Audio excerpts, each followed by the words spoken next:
All right, let's get this party started. Maybe I'll actually finish this book today. I don't know. This is chapter 13, Young and the Aryan Unconscious. And we have a quote here from Lewis Mumford, which is why his picture is on my stream right now. And this is a quote from something called The Revolt of the Demons, which was an article he published in the New Yorker in 1964. So it said, even Jung's much debated interpretation of what happened in Hitler's Germany in the 30s was not without insight, though his conduct justifies the suspicion that he himself, like all too many equally intelligent contemporaries in Europe, had momentarily turned to the same demonic powers for salvation and let himself be carried away by them. Lewis Mumford, The Revolt of the Demons, The New Yorker, May 23rd, 1964. It has always been a mystery why intelligent people outside of Germany in the 20s and 30s were attracted by the Nazi movement. I don't think it's that much of a mystery. I don't really agree with this book here. I think there was a lot of turmoil, a lot of strife. And when we're in times of turmoil and strife, you look to a strong man to solve the problems. It's really a tale as old as time, and I think that explains a lot of the fascination that people still have to this day with the Nazis. So we'll just put that up for fun. This one looks good. All right. So it's always been a mystery. I don't agree, but that's what this author says. So it's always been a mystery why intelligent people outside of Germany were attracted by this. Before the atrocity stories began to leak out, the Nazis were persona non grata with a certain type of mystical temperament, which saw in the romantic aspects of their ideology a refreshing return to thinking with the blood, as D.H. Lawrence called it. The psychologist Carl Jung is a case in point. His interest in the occult ran very deep and began very early. Yes, in fact, if you were familiar with Jung and his Red Book, lots of interesting occult beliefs within Jung and his work.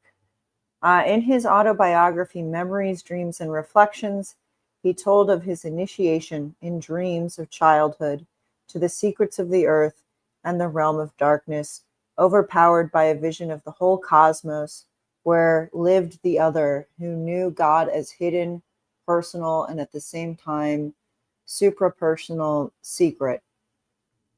Here, nothing separated man from God. Indeed, it was as though a human mind looked down upon creation simultaneously with God.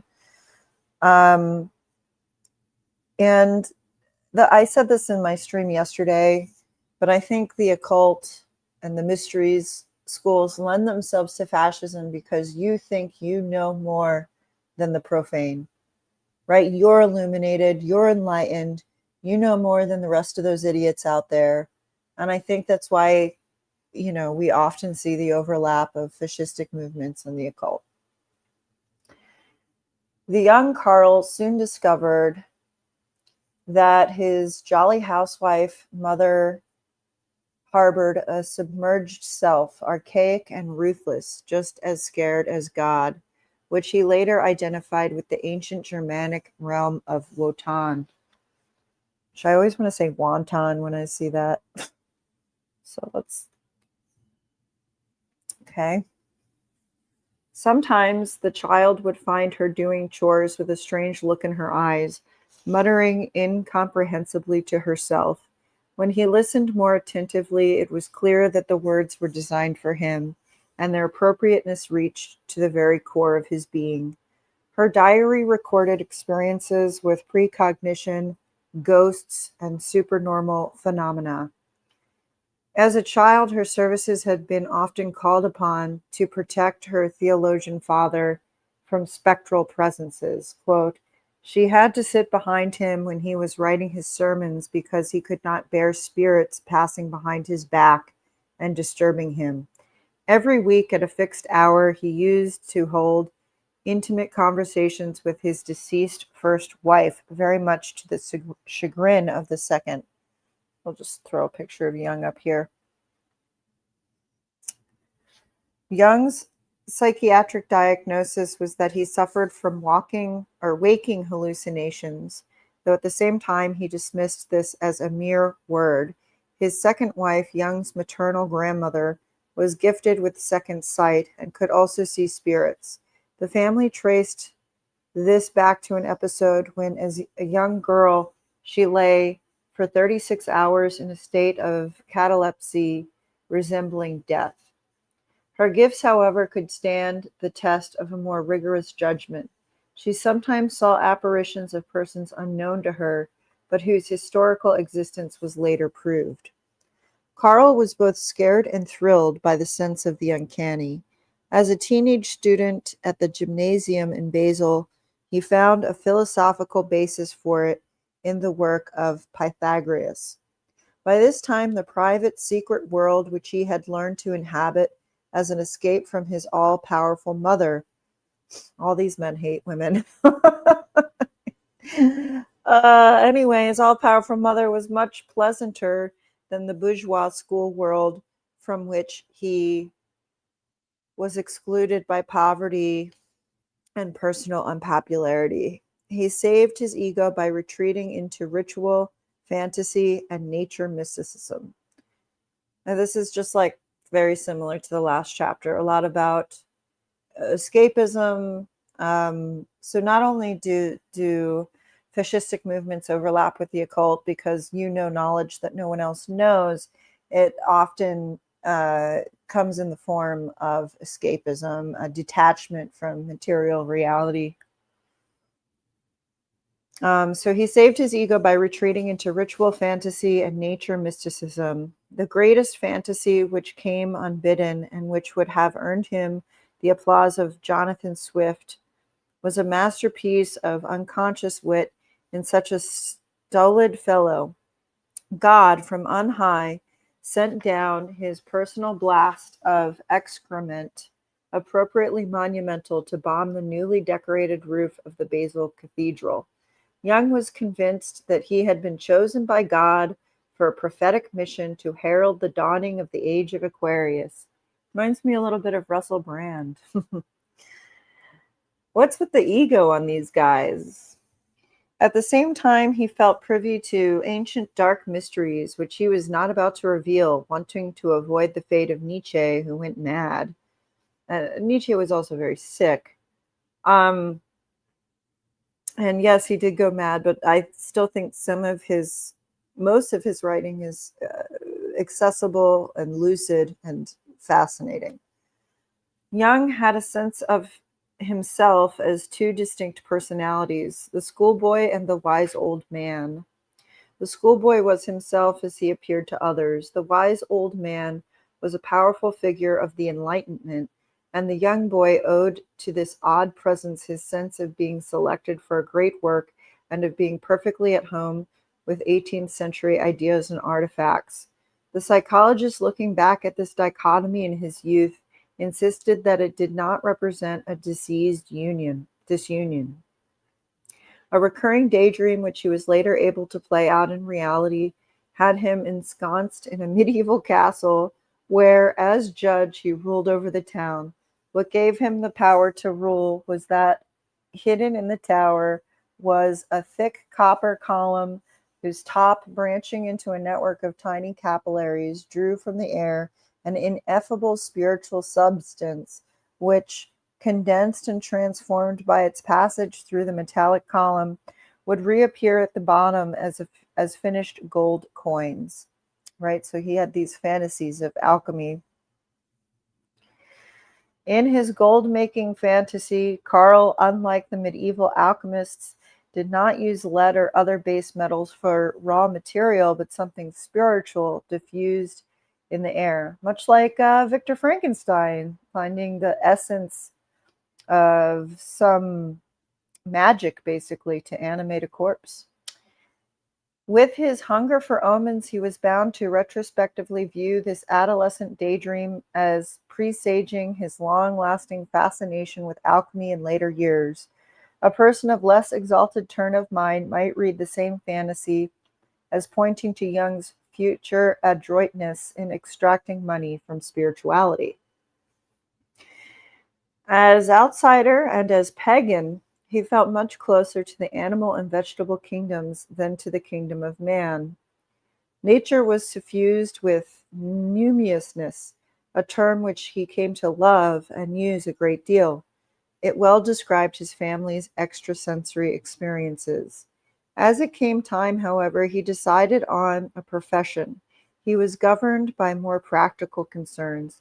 He did not care to repeat his clergyman father's history of poverty, and in 1895 enrolled as a medical student at the University of Basel.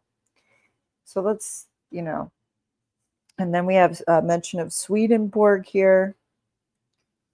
So all of this stuff, it's not confined to the Nazis, okay? This was something that was happening all over the Western world, this fascination with spiritualism and the occult, because it's about to talk about Swedenborg here.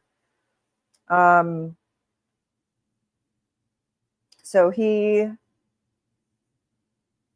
was there that he was attracted by spiritualists like Johann Zollner and Emanuel Swedenborg, discussing their theories by the hour. He was far from being alone in his fascination with spiritualism, right? This was the thing. This was the thing that was driving a lot of people at this time. And I would argue that it's because it was a chaotic time for people and they were looking for some kind of explanation. A number of respectable scientists believed in the existence of occult phenomena and were investigating them. Jung arranged mediumistic seances. In his autobiography, he described how a medium, his 15-year-old cousin, made a sturdy antique table and a knife in a drawer break apart. The family saved the fragmented pieces of the knife. This medium became the subject for Jung's doctoral dissertation, The Psychology and Pathology of Supposed Occult Phenomena. In it, he talked about the relation of the unconscious to the conscious mind and referred to Sigmund Freud's new theory of hysterical identification. Jung made up his mind to become a psychiatrist and unite his interest in the soul with his interest in medicine. He did not meet Freud in the flesh until 1907. By then, strong anti-Semitic sentiments were already skulking through Western Europe. Freud was a pariah, both as a Jew and a proponent of a controversial theory of sexuality, a subject shrouded with taboo. One Freud himself referred to as that troublesome factor so unwelcome in good society. And one of these reasons is that, like so many people during this time period, because a lot of these drugs that, are so taboo and illegal now were perfectly legal, and Freud was hopped up on cocaine most of the time. Anyway, William Ramsey just did an interesting episode about the world history on drugs. He interviewed an author. Looked like a really interesting book. Let me see if I can show you what I mean. Hold on. Let's see. Yeah, human history on drugs, which looks like a really fascinating book. I did listen to this podcast, and I highly recommend it. I'd like to reach out to him and see if he would. He seems amenable to be doing interviews. Anyway, let's go back to what we were reading. But anyway, they were all on drugs. They were all on drugs and into this spiritualism and seances. And I just think it was probably such a wild time. So anyway, so sexuality, a subject shrouded with taboo. One Freud himself referred to as that troublesome factor so unwelcome in good society. It took courage on Jung's part to join the Freudian camp, and they did end up having a feud, which um, is interesting to me. Then, almost 32, Jung had a good deal to lose by associating himself with the Austrian Jew. Also, by becoming Freud's favorite son, he incurred the enmity of older and longer standing disciples. Despite mutual respect and admiration, there were insurmountable differences between them. The older man could not share the younger's passion for occultism, right? Freud was not interested in this stuff. When Jung came to visit Freud in Vienna, they discussed precognition and parapsychology in Freud's study. Freud dismissed the matter as nonsensical, and there came a loud cracking sound from his bookcase. Jung predicted that there would be another in a moment and interpreted the noise as evidence of the paranormal. Returning home, he wrote Freud that the visit, quote, most happily freed me inwardly from the oppressive sense of your paternal authority. Freud replied that the poltergeist business left him incredulous. Since Jung's visit, he had heard the sounds from the bookcase repeatedly, not, he hastened to add when he was thinking of Jung, but he warned his dear son to keep a cool head, for it is better not to understand something than make such great sacrifices to understanding. And let me read that again. Maybe people need to hear this. It's better not to understand something than to make such great sacrifices to understanding. Jung's investigations of the spook complex Freud took to be a charming delusion, which he could not share. Years later, in his autobiography, Jung confessed that as Freud was disparaging parapsychology, he himself felt a curious sensation in his diaphragm, as if it were made of iron and were becoming red hot, a glowing vault. Hearing the noise from the bookcase, he feared it would topple over on them. Freud's retort was that this was sheer bosh, made Jung believe that his mentor mistrusted him, and though they never talked about the incident afterwards, uh, the exchange of letters and the schism between them grew. Nonetheless, Freud did push for Jung to be elected president of the International Psychoanalytic Association, to the horror of other disciples. Jung devoted more and more of his professional activity to investigating what Freud called the black tide of mud of occultism.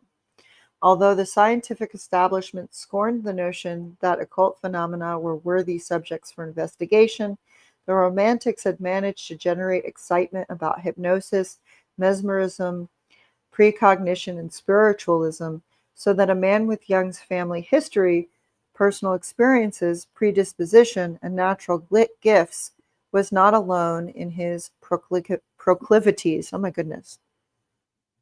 After he separated from Freud, Jung immersed himself in Gnostic and Neoplatonic texts and in Eastern philosophy.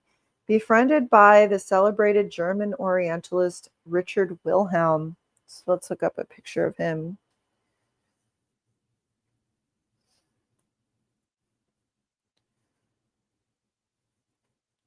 Okay. Apparently, he explored the I Ching a lot. He explored Chinese alchemy and the I Ching, the ancient Chinese method of divination. Jung took his oracle quite seriously as a revelation of unconscious knowledge. In preparation, the introduction to Wilhelm's book, The Secret of the Golden Flower, Jung found the link he had been searching for between ancient Gnosticism and modern thought in European alchemy. He identified himself with another Swiss doctor metaphysician, Paracelsus, who had enriched the 16th century with his esoteric lore.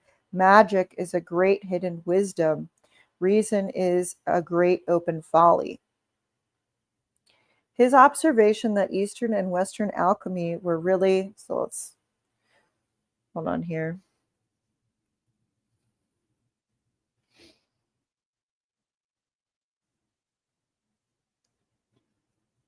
Here we go.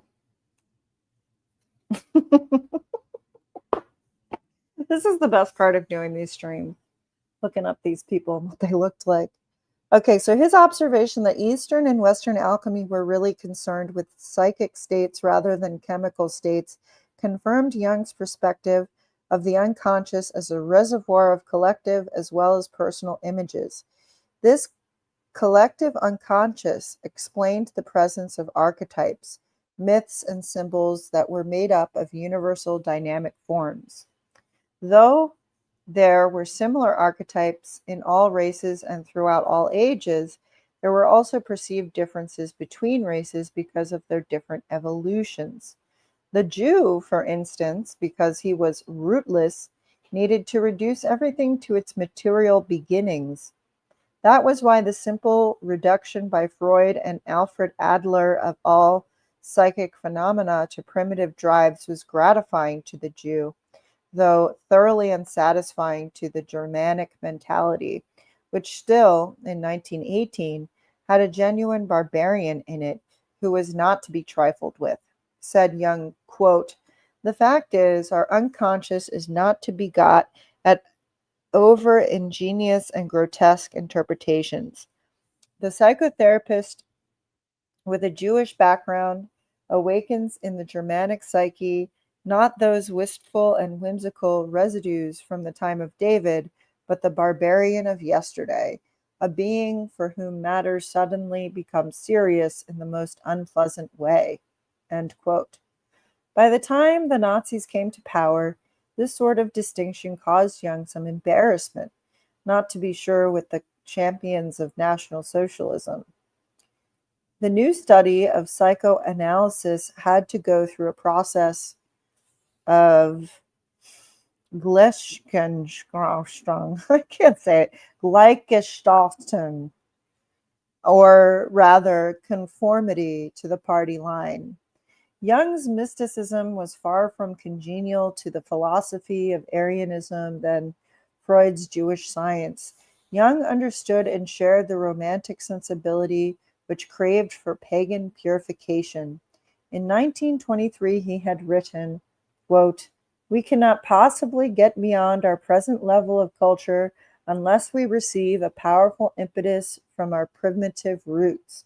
But we shall receive it only if we go back behind our cultural level, thus giving the suppressed primitive man in ourselves a chance to develop, right, the shadow self.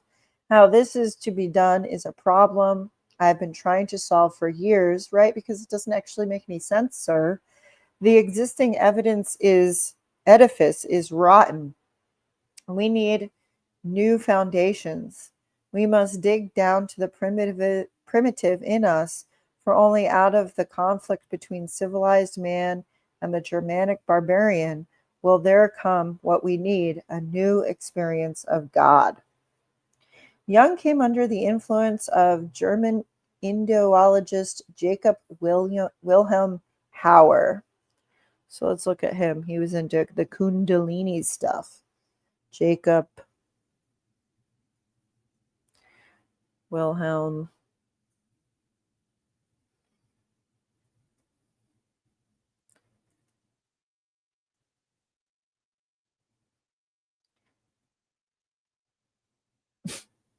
The mustaches on these guys. You know, I have to say, I really hate the comeback of the mustache.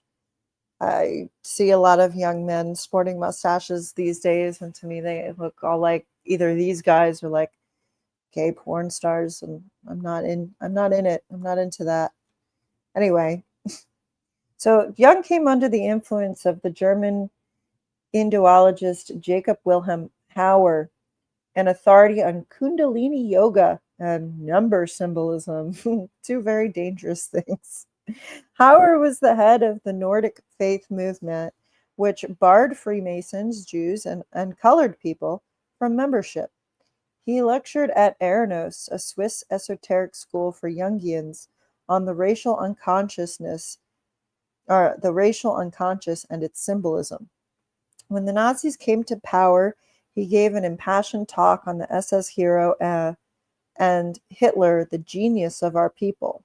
Jung, in his essay Wotan, later mentioned that Hauer's group aims at the religious renaissance of the nation out of the hereditary foundations of the German race, and advised the German Christians to join Hauer's decent and well-meaning people, intelligent enough not only to believe but to know that the God of the Germans is Wotan and not the Christian God. Okay.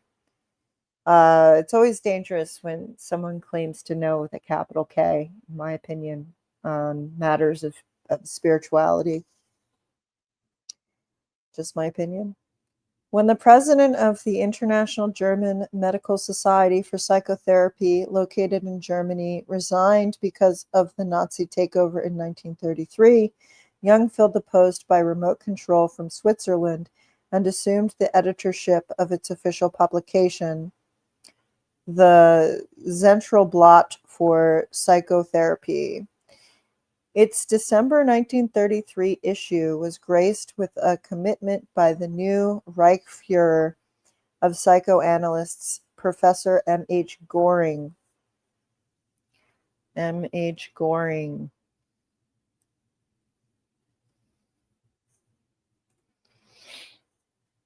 Okay.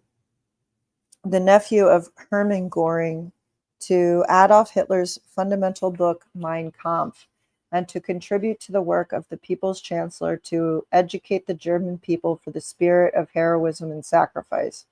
And Goring gratefully acknowledged that he said, quote, thanks to the fact that Dr. C.G. Jung accepted the presidency on June 21st, 1933, it has been possible to continue the scientific activity of the association and of its periodical.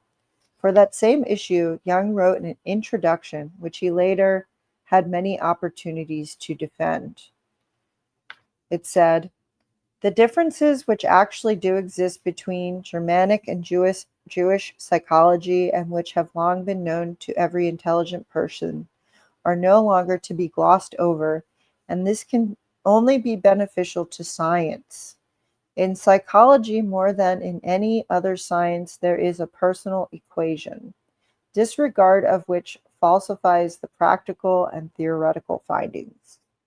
Though he went on to state that he was no more depreciating Semitic psychology than he would if he talked about the Chinese in terms of Oriental psychology, his editorial in no way hurt him with the Nazis. The General Medical Society, although international in membership, was dominated by Germans. Its publication was put out in Germany, and the managing editor and staff were German. Jung had given orders that the issue which caused him such embarrassment to be exclusive circulation in Germany, but the managing editor had disobeyed him. Jung said the incident is naturally so incriminating as to put my editorship seriously in question. But he defended his position in the March 28, 1934 letter to Max Guggenheim. Here's okay. What? Who is that? 19. Come on, Google. This looks kind of interesting. Hmm.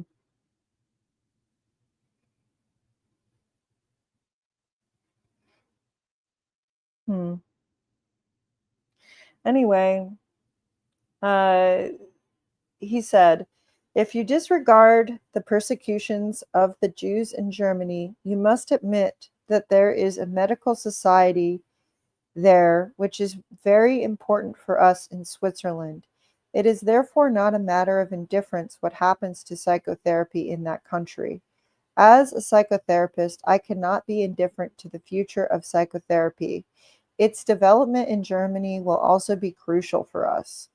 I think it was bad. I think a lot of this stuff, it's kind of, it's interesting, I think, how it played out in terms of today. You know, I was seeing Some people on Twitter discuss Nazis and how they were against all this perversion. And my theory is they wanted to keep it for themselves. Uh, and there's an entire book devoted to cross-dressing Nazis called Soldier Studies. And it's really interesting how people who are Nazi sympathizers want to deny that this ever took place. And it's interesting that Jung really wants to defend the practice of psychotherapy here.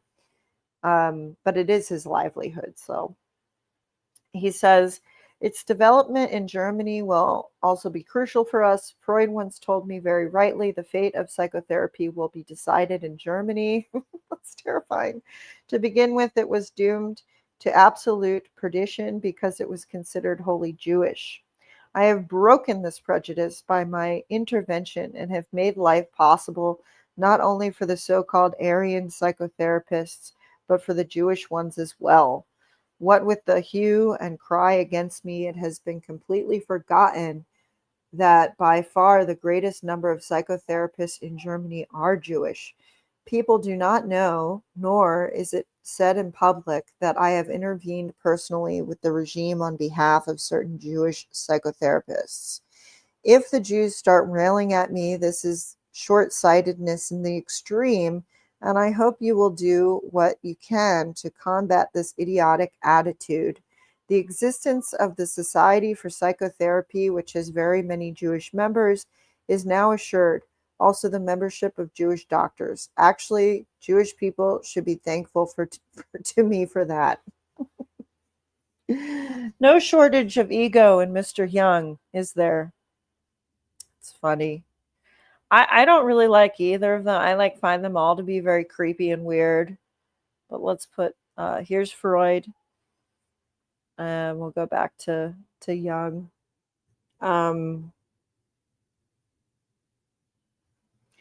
Although he had already made it clear in 1918 that he believed in psychological differences between Jews and Aryans, 1933 was an inopportune moment to reiterate such a thesis.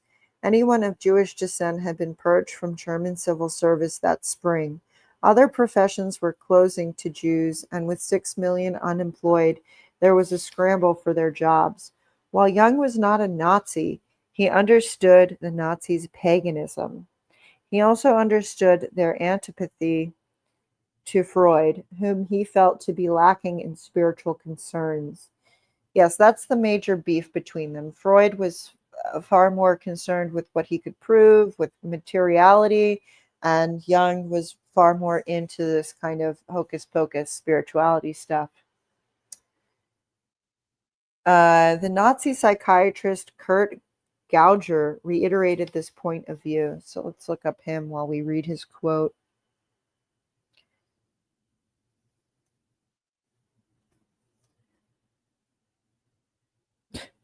Okay. He said, Freud is the scientist, only the scientist. Jung is the ethician. One could also call him a seer in the deepest and most reverent sense of the word. Jung is the poet among psychologists. His subconscious is full of living forms with whom one speaks and consorts with like human beings. Demons, maybe, who can give counsel and warn, with whom one tries to be on good footing, because otherwise they may become angry.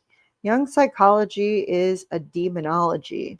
Primordial wisdom has it that one can disarm a demon, even make a servant of him if he knows his name. Wow, this is very revealing, isn't it? Freudian psychology incorporates all the advantages and dangers of the Jewish spirit. Jungian psychology, all those of the Germanic soul. Freud is atheistic. Jung, not in terms of doctrine, but in terms of attitude, is marked by a Catholic piety. Don't get me started on the Catholics. Jung protested that he was not anti-Semitic. Why did I do this today? Jung protested that he was not anti-Semitic, that he had courageously chosen to talk about that which was on everyone's mind, that Jews could not be insulted since he had made no value judgments, and that it was the failure to make distinctions which leveled everything and caused hatred between people. He was not for tarring everyone with the same brush. He fought Freud's psychology, he said, quote, because of his materialistic and intellectualistic and last but not least, irreligious attitude, and not because he's a Jew, insofar as his theory is based in certain respects on Jewish premises. It is not valid for non-Jews. Nor do I deny my Protestant prejudice. Had Freud been more tolerant of the ideas of others, I would still be standing by his side today. I consider his intolerance. This is some Darvo, isn't it? And it is this that repels me, a personal idiosyncrasy. Infinite nuances are needed if justice is to be done to human beings. To accept the conclusions of a Jewish psychology, then, as a generally valid was quite an unpardonable mistake. Jung's branding of Freud's psychoanalysis, a technique evolved out of this Jewish psychology as satanic doctrine capable of murdering souls, did not injure his growing reputation. So that's interesting. I find that to be quite a reversal, but I'm not an expert. It's hi Terry, what's going on? Not very chatty today. This is some heavy stuff today. Most famous artists and writers had flocked to him for soul salvation. In 1939, the Mellons were converted.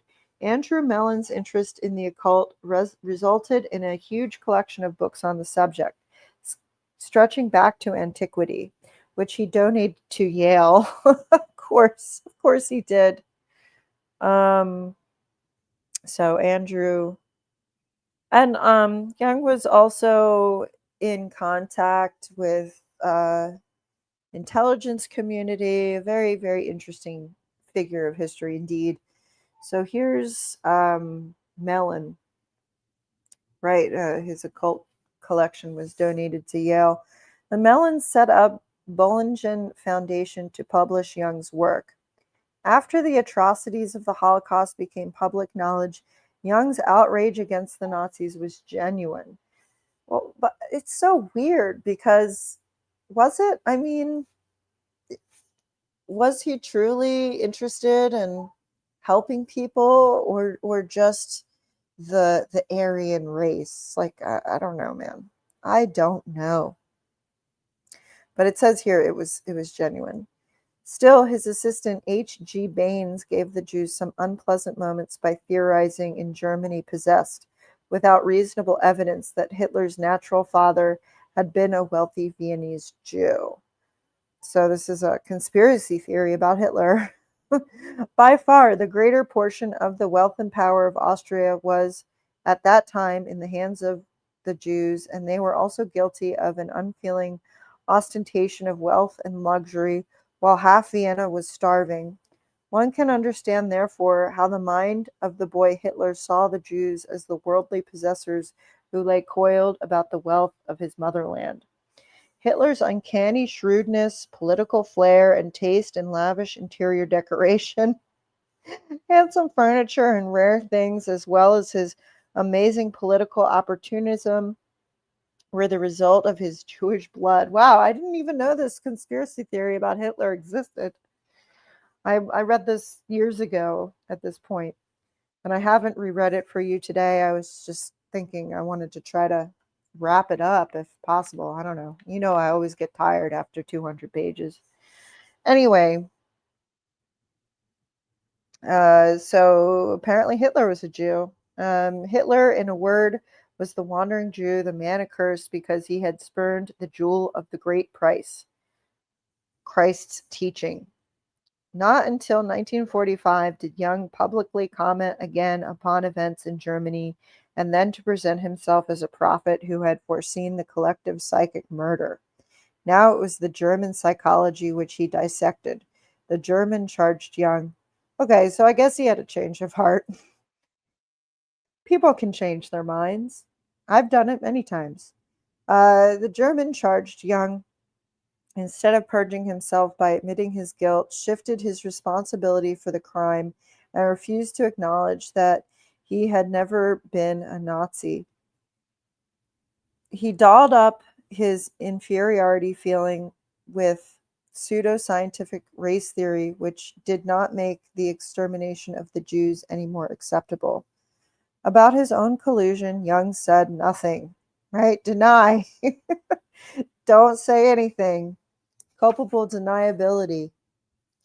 It is difficult, however, to accept his defense that he was simply trying to save a young science. The December 1933 Zentralblatt issue occasioned a number of alarmed letters from his colleagues. His answer to Max Guggenheim on March 28th was representative. What is more likely, the reigning attitudes in Germany expressed mystical affinities with which Young was very much at home. There were several areas of compatibility between Young and the Nazis: alchemy, astrology, the Grail legend, the symbolism of the runes, medieval mysticism, anti Bolshevism, which is probably a good thing, and so forth.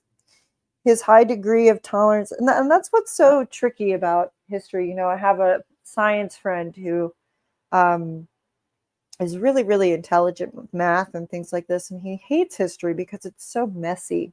And he doesn't like that. I think he's probably autistic or something, but it's too messy, right? It's difficult for some people, maybe not me, but it's difficult for some people to understand how complicated things can be, and that human beings are fickle, and the things that mainly drive them, Freud was probably right about: sexuality, repressed sexuality, um, as well as childhood trauma, right? So people can buy into a lot of things. And they were both bad, right? The Bolsheviks and the Nazis were both terrible, and they were fighting for the hearts and minds of the people at the time. And they were both bad, as far as I'm concerned. Um, anyway, his high degree of tolerance for the shadow side of human nature as necessary complement to reason may have caused him to cast the Nazis in a romantic light.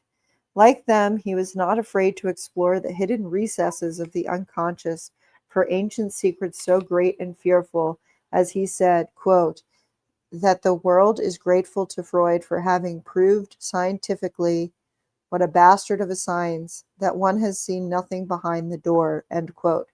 The Nazis were the new barbarians who would purge civilization of its clotted, stultifying elements.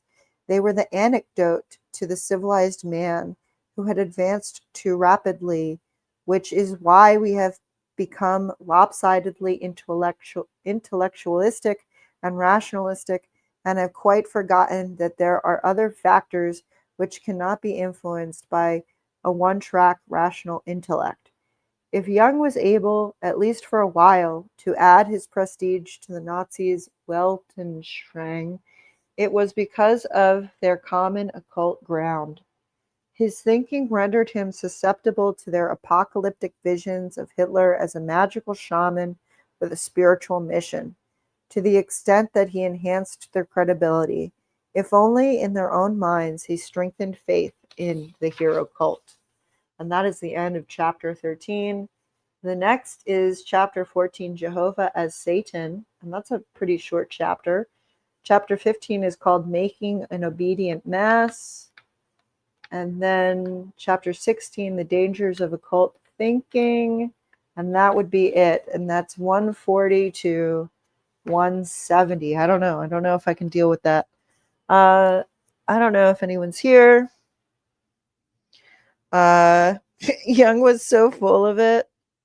Yeah, I think he was full of himself. I think he was full of his own ego.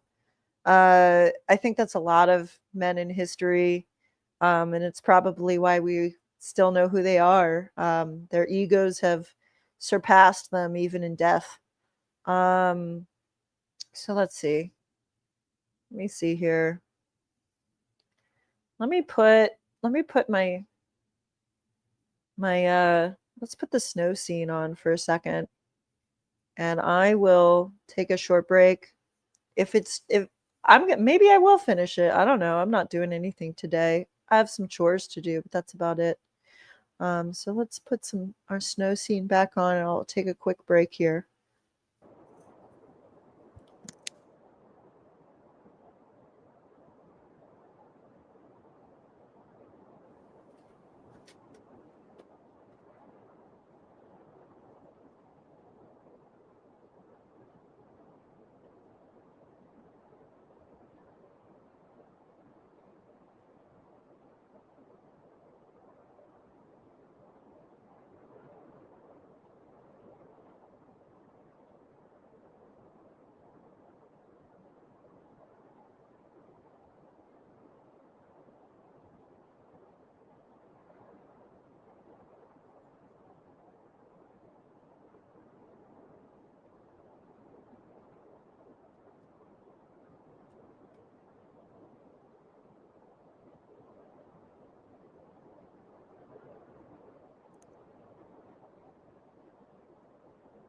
See.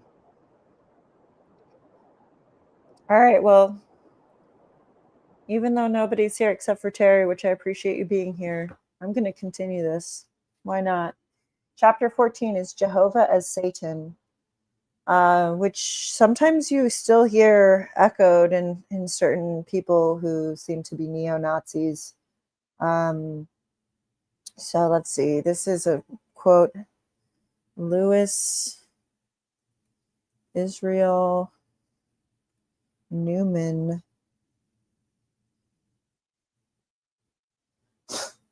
All right. So, quote, Jehovah was a creature of darkness, hence an evil God. And this is a quote from Louis Israel Newman, Jewish Influence on Christian Reform Movements. Interesting. I read this many years ago, and I haven't pre-read it. But this chapter is only 140 to 148. It's only 8 pages long. Let's see what we get when we read this. The Jews have figured as scapegoats many times in history. They have been hounded and massacred. This has been laid to their obstinacy in clinging to their religion and image as God's chosen people, to their rejection of Christ, to their economic superiority, and to their presumed unique psychology. But there is one peculiar motive for the extermination policy of the Nazis which has hitherto escaped attention. It suggests itself when we view the Nazis in the light of occult thinking. The mystical teachings of Guido von List, Lanz von Liebenfels, and Rudolf von Sabbatendorf were modern restatements of Gnosticism. And this reminds me of my encounter with Joe Allen, who is the tech writer for Steve Bannon's War Room. He was very mysterious about a gold ring that he was wearing. And he told me he was worried about what James Lindsay was saying about Gnosticism. And he wanted to correct me on some things that I've said about Gnosticism, which makes me think one doth protest too much, and perhaps, sir, you yourself are some kind of Gnostic. So let's just, for fun here, see what Google gives us.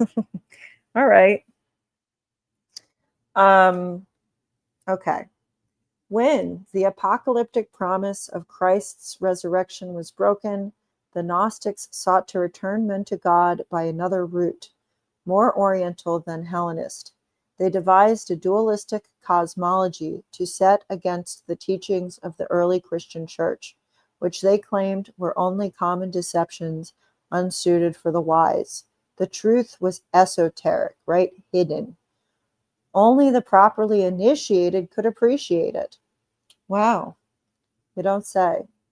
Again, this fascism mixed with occultism, it's really, I think it's very basic. I think because one thinks they have all these answers, this hidden knowledge, they think they're better than everyone else. And they're the keepers of the secrets. It's all garbage. Anyway, only the properly initiated could appreciate it. It belonged to a secret tradition which had come down through certain mystery schools. The truth was, God could never become man. There were two separate realms, one spiritual, the other material. The spiritual realm, created by God, was all good. The material realm, created by the demiurge, all evil. Man needed to be saved not from original sin, but from enslavement to matter. For this he had to learn the mystical arts. Thus, Gnosticism became a source for the occult tradition. It's one of the main sources, if you ask me. A famous medieval Gnostic sect, the Cathars, came to identify the Old Testament God Jehovah with the demiurge, the creator of the material world, and therefore the equivalent of Satan, right? I think a lot of you in my audience might know this already, but it's still interesting to reiterate. Within Gnosticism, then, existed the idea, and I have my mic on, right? Okay, good. Good. Can't stand a Gnostic ass foo. Yeah, creation is good. That's why I've actually often linked transhumanism with Gnosticism, right? A break from God. You think the material realm is not good. You think it's evil. You have to return to God somehow. And that's what they think they're doing within transhumanism. And I think that's probably where I and Joe Allen part ways in many regards, actually.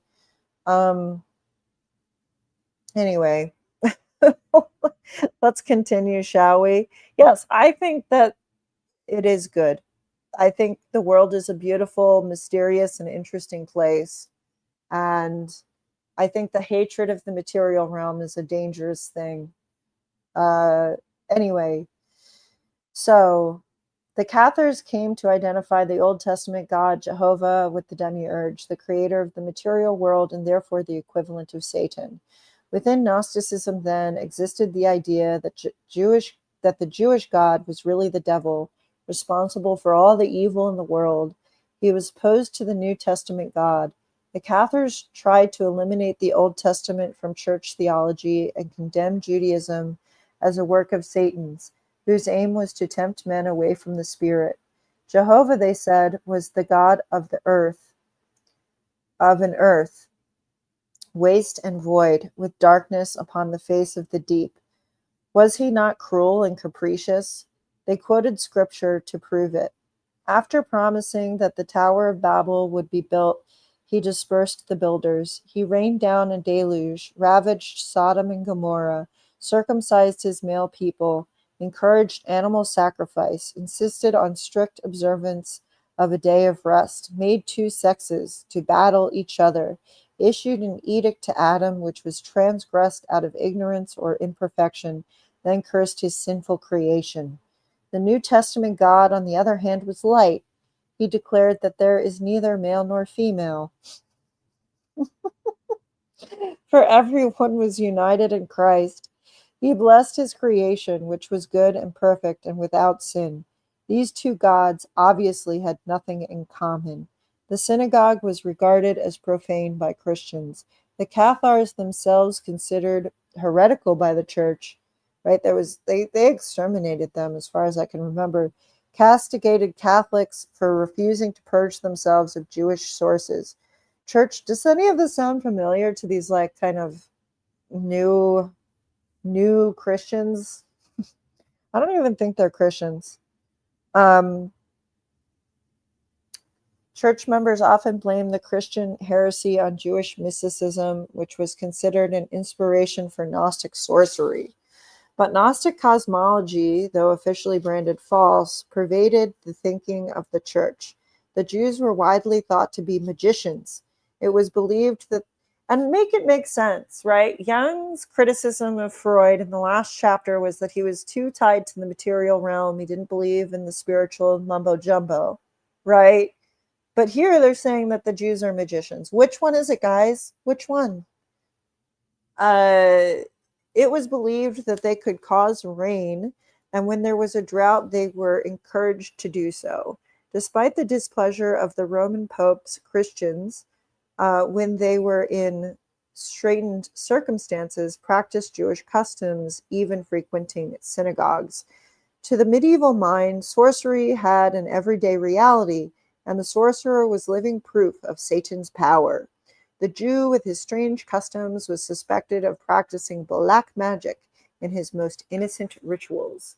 Tossing a bit of earth behind oneself or rinsing the hands after a funeral, binding the head and overturning the bed during mourning, attaching a mezuzah, a scroll inscribed with biblical passages placed in a small case as a reminder of faith in God, to the doorpost. All these were mystifying to the Christian and filled him with dread. Jews grew so sensitive about accusations of sorcery that they were often exempted by their rabbis from some of their customs out of fear of arousing suspicion. For, their, for this is a matter of life and death, since they accuse us and persecute us.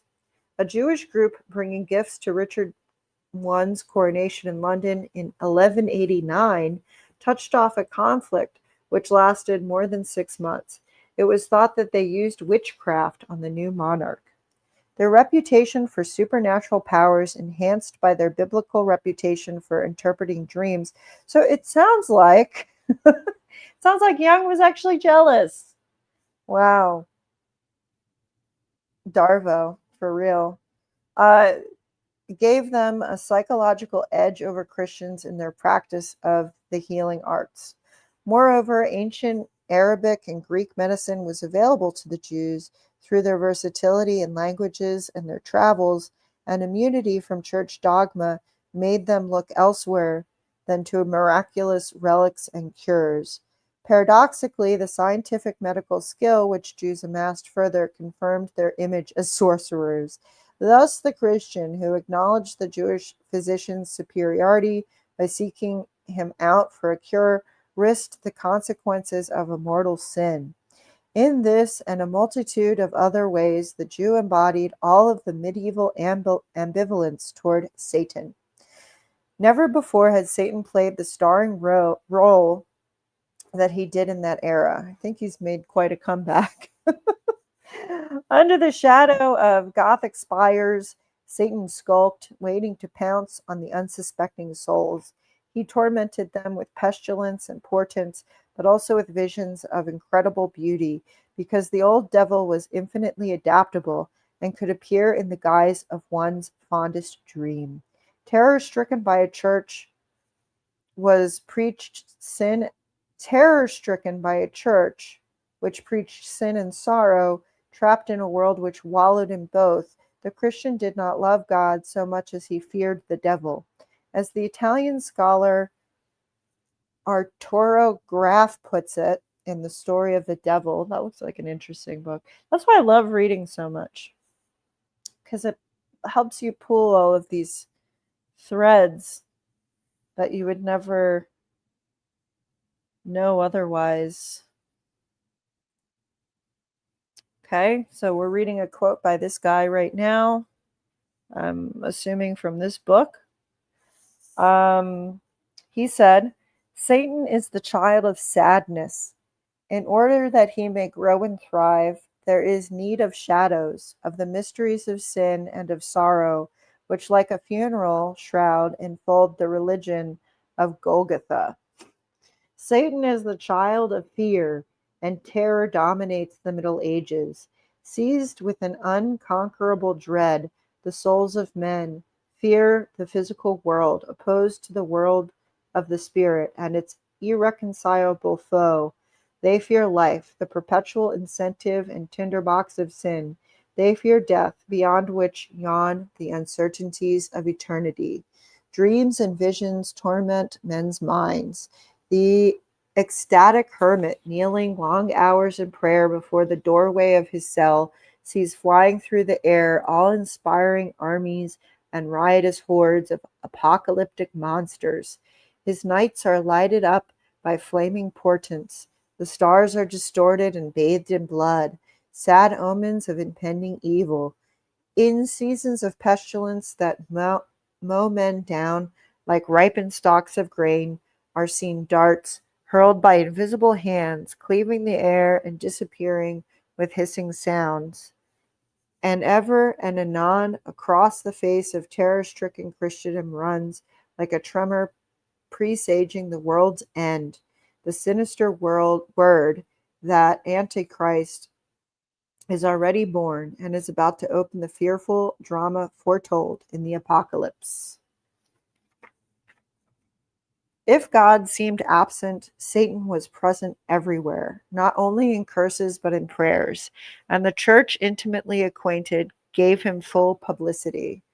What was the church without the devil and hell? As Graff points out, he says, quote, "The church made good use of Satan, employed him as a most effective political tool, and gave him all possible credit, since what men would not do through love of God or in a spirit of obedience, they would do through fear of the devil. Men may have hated Satan, but they also recognized him as the real ruler of the physical world. He had all the power. One couldn't help but admire him for that and wish for some of it for themselves. Though the medieval Christian persecuted the Gnostics, it is scarcely surprising that he accepted their view of the Jew as the child of Satan. Despite outward appearances, it seemed that the Jew was not really a human creature. He did not smell human. It was said that he ate Christian children, that horns even grew out of his head. In certain periods in Vienna, he was required to wear a horned hat. In France, a horn-shaped figure on his badge. Satan, in his portraits, had decidedly Semitic features. The Jew seemed to the Christian as well as to the Gnostic to enjoy the kingdom of this world, whatever he might expect in the next. His failure to accept Christ was therefore to be expected. What better proof of this partnership with Satan than his practical involvement with the worldly goods? A Gnostic axiom declared, quote, "The world's money is the corruption of the soul." Since the material world was the devil's domain, it was necessarily perverted. All matter was vile. Christians and Gnostics believed that the Jew was attracted by matter and adept at controlling it, hence his inordinate love of ostentatious luxury and his financial genius. The body, too, belonged to Satan. It was the prison of the soul. Physical man was a brute. One of Satan's nicknames was God's ape, and it was through the passions, particularly sex, that man's greatest demonic temptations came. And that might be true. That just might be true. I guess I'm kind of the type to take what I want and leave the rest. So that might be true. Here also the Jew is considered the exemplary demonic being, living only for his appetites, not the least the sexual appetite. The simplest way for the devil to invade souls was through possession, and the most intimate form of possession was through sexual intercourse. And it is true that much later on, black magicians like Aleister Crowley would employ what they would call sex magic. So I don't know. It was not uncommon for the devil to unite himself with human beings this way, and all the evil in the world was proof of the number of diabolical children thus begotten. Furthermore, in the Gnostic view, procreation itself was always evil. Wow. There's nothing little gay about that at all. Jamie and Terry are exchanging personal messages. Yes, it's all the same God. This nonsense is definitely everywhere. That's why they're the scapegoats always. You can just blame them anytime for any reason. Hello, Jamie. He's going to be home later. Oh, I'm sorry you're not feeling well, Terry. I hope you feel better soon. Too bad they were obviously wrong about this. Well, these are Gnostics, okay? They were even heretical at this time. The physical world restored is the future hope of the Bible. Okay, let me continue. Yeah, so this is pretty deep, heavy stuff, but I guess my interpretation of the world is that it has all of the things. It has good, it has evil, it has the in between. And because I'm American and because I've been given the opportunity to grow up in a Western country that believes in the liberty and freedom of humankind, which I believe it was because I was blessed to be born here. I think that life is what you make of it. And I think to see the world, the material world, as completely evil can be very dangerous for one's psyche. It gets you in this sort of, how can I say this? It traps you in this way of this mode of thinking that's very detrimental to your well-being. If that makes any sense. Okay. Since matter was Satan's creation, the struggle against evil could only triumph ultimately with the cessation of new life, right? So they're like the OG anti-natalists. This was too much to ask of weak mortals, but it was a direction toward which to tend. Gnosticism, going by the name of Hermeticism in the Renaissance and Reformation, practiced magic and meditation to try to free the spirit from the body. The Age of Enlightenment was not particularly hospitable to the occult tradition, but Gnosticism found new advocates among the 19th century Germans. And now today, okay, and a lot of alt-right neo-reactionary circles, okay. I've met them in person. I've seen them. They're real. The original fall into matter, the creation of Jehovah, which had unloosed all the evil in the world, was now given a scientific explanation in light of Darwin's theories. Popularizers gave the layman to understand that the inequality of races was due to a tragic flaw carried out in the blood. And here's Madame Blavatsky once again.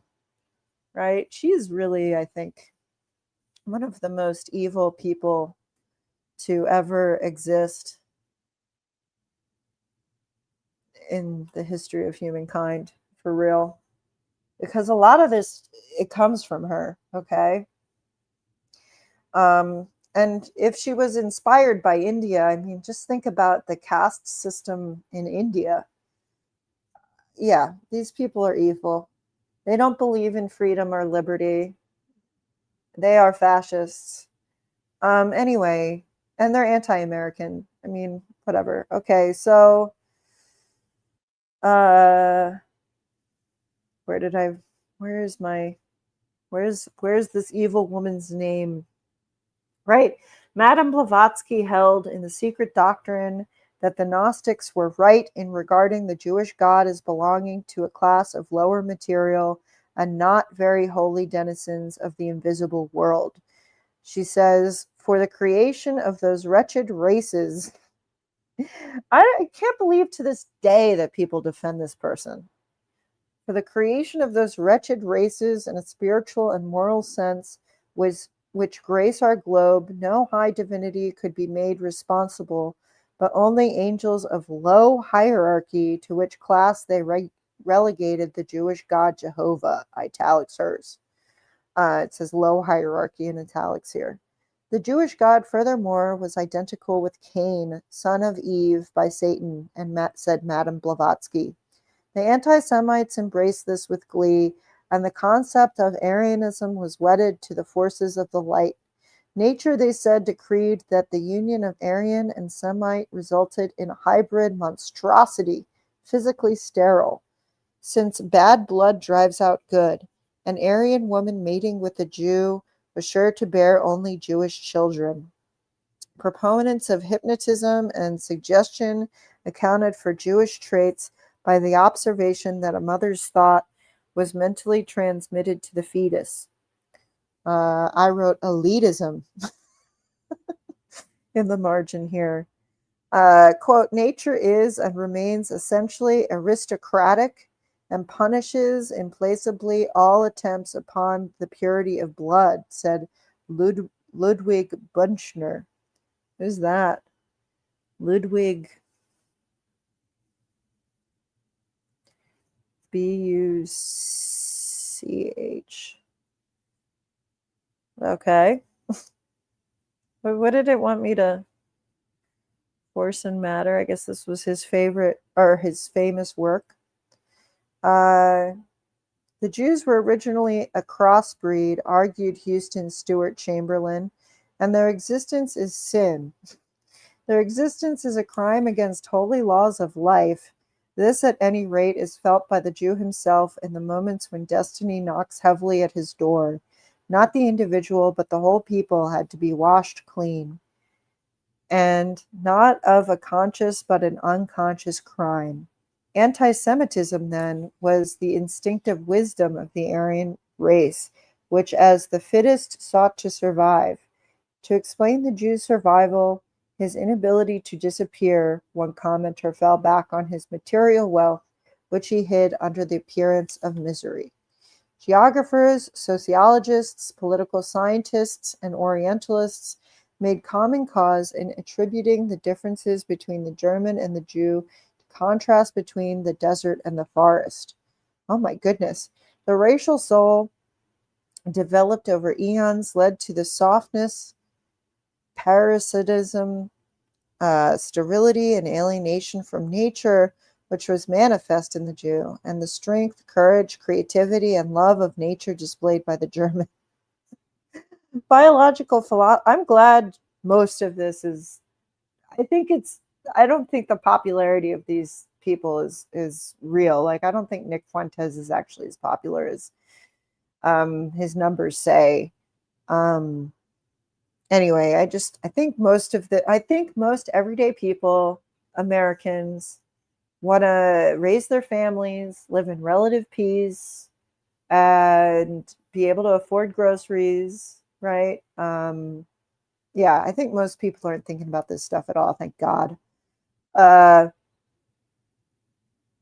Biological philosophers such as Theodor Fritsch, Georg Lanz von Liebenfels, and Guido von List preached racial hygiene to inflamed Aryans, worrying about the contamination of their blood. Within a few decades, men of learning and propagandists succeeded in implanting in the Germans a scientific racism, which gave them a warrant for genocide. The greatest obstacle in the way of extermination, religious sentiment, was swept aside by divorcing Jesus from his origin as a Jew. Does this sound familiar? And making him the ancestor of the Germanic tribes. Interesting. So that's interesting. I feel like some people online are doing this right now.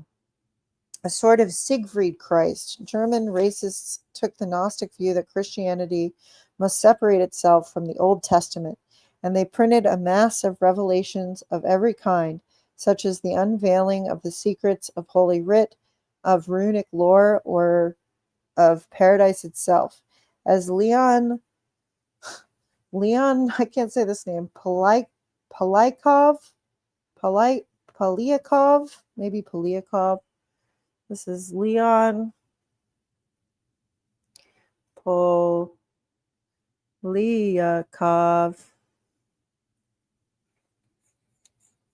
And this is the book, The Aryan Myth. I don't want the PDF, but this is a quote from his book. He said, "Of course, a great deal of this religious questioning was associated with speculations and experiments in occult phenomena or in theosophy and spiritualism, but it was only in Germany that they took such an aggressively pagan as well as patriotic nationalistic turn. The inevitable spongers who climbed onto the bandwagon earned a living by forging documents to prove the Arianism of Jesus." just have to laugh. I can't handle it. The Jew, the devil incarnate of human decadence, as Richard Wagner called him, had made a Judeo barbaric jumble of the world, and only a blood purification rite would keep civilization going. Wagner transposed esoteric themes into music and turned on generations of Germans to the real meaning of the struggle between the Jew and the Aryan. And I love that feud, the Nietzsche versus Wagner feud. Nietzsche later decried Wagner as a heretic and a dangerous person and someone who wasn't making real art. It's very interesting how people can change their minds. I love these historical feuds.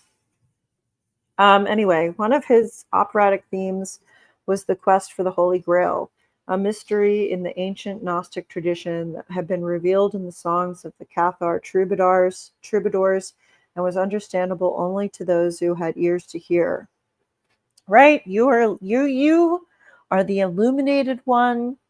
You are the only one that has the ears to hear it, and Hitler, of course, was one of them.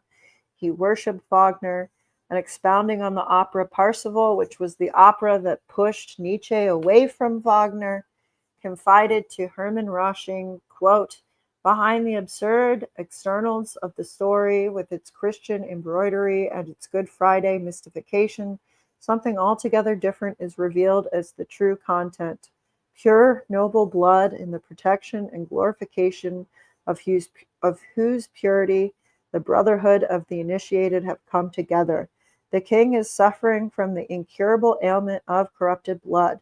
The uninitiated but pure man is tempted to abandon himself in Klingsor's magic garden to the lusts and excesses of corrupt civilization instead of joining the elite knights who guard the secret of life, pure blood." What a freak. This is why I think they're all closet homosexuals. Let's see. Oh, I got 8 people, 7 people, maybe because I called Hitler a freak, a closet homosexual. A bunch of dumb ideas, and they've seeped into modern Christianity. Yeah, it's really creepy. I don't like it. I don't like it at all. Only the true and pure and noble would partake of the eternal life granted by the Grail. And that's why, the Nazis and the Indiana Jones movies are searching for the lost ark. They're searching for these relics. Like, it was not fake. The Anna and Hervé were trying to do this. They were trying to link the Germanic Aryan heritage to that of Christ. Interesting. Hell of cope, really. Anyway, so only the truly pure and noble would partake of the eternal life granted by the Grail, the Gnostic symbol for hidden knowledge of immortality. Let's see if it gives me any results when I type those things in. Oh, okay. All right. Can we get a big one of that?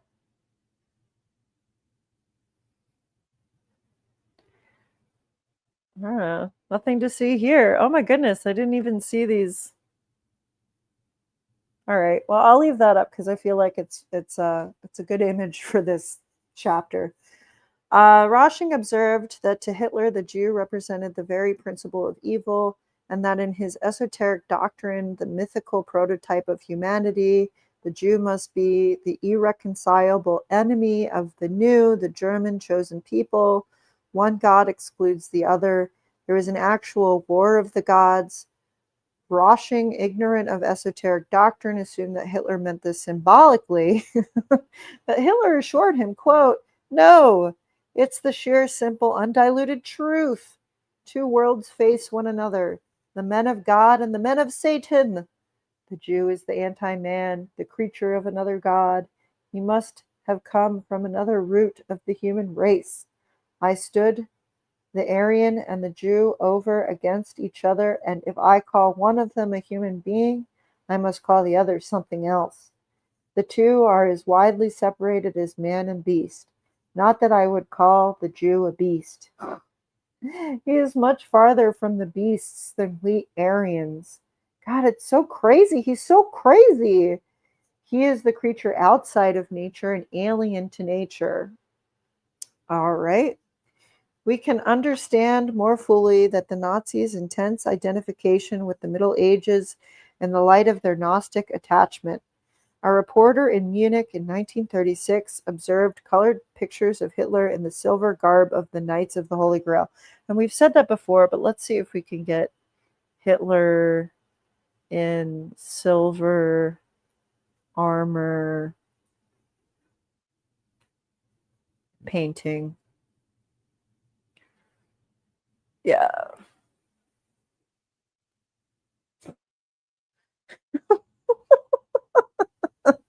I think some of these are new too. Like, don't underestimate the weirdos online that adore Hitler. It is wild. It's wild stuff. Uh, okay. The pictures were withdrawn by the Nazis after a short while. SS training classes presented material on the Grail, on knighthood, on alchemy, and on Gnostic history. Nazi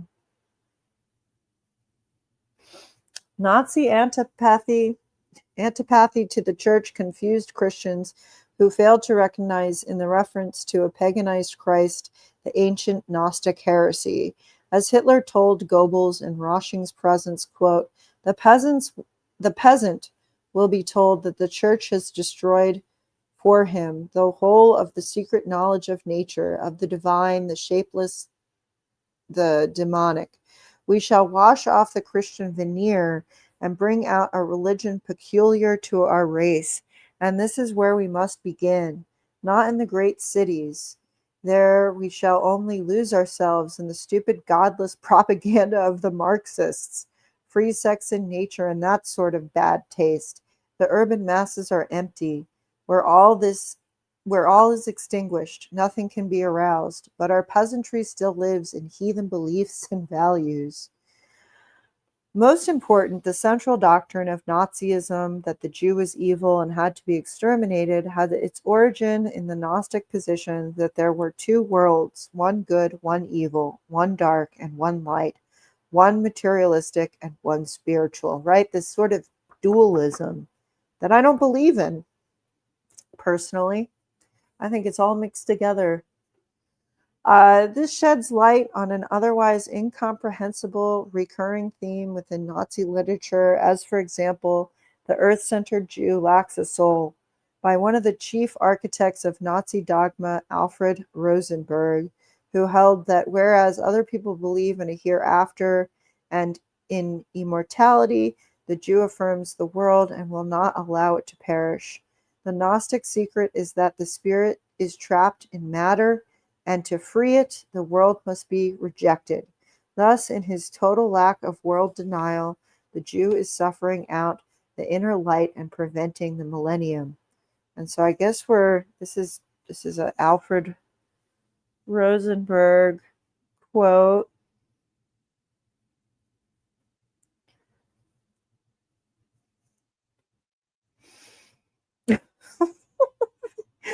I gotta say, they really do take the cake in some of the most evil looking men that have ever lived. He said, where the idea of the immortal dwells, the longing for the journey or the withdrawal from temporality must always emerge again. Hence, a denial of the world will always reappear. And this is the meaning of the non-Jewish people, that they are the custodians of world negation, of the idea of the hereafter, even if they maintain it in the poorest way. Hence, one or another of them can quietly go under, but what really matters lives on in their descendants. If, however, the Jewish people were to perish, no nation would be left which would hold world affirmation in high esteem. The end of all time would be here. Wow.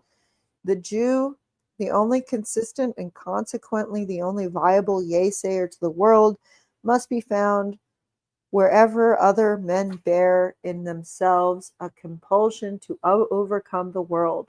On the other hand, if the Jew were continually to stifle us, we would never be able to fulfill our mission, which is the salvation of the world, but would, to be frank, succumb to insanity for pure world affirmation. The unrestrained will for a vain existence leads to no other goal.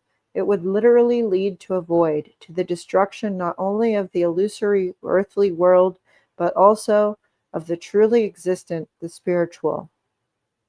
Considered in himself, the Jew represents nothing else but this blind will for destruction, the insanity of mankind. It is known that Jewish people are especially prone to mental disease, dominated by delusions. This sounds like a reversal to me, doesn't it? Dominated by delusions? You're the illuminated? Okay.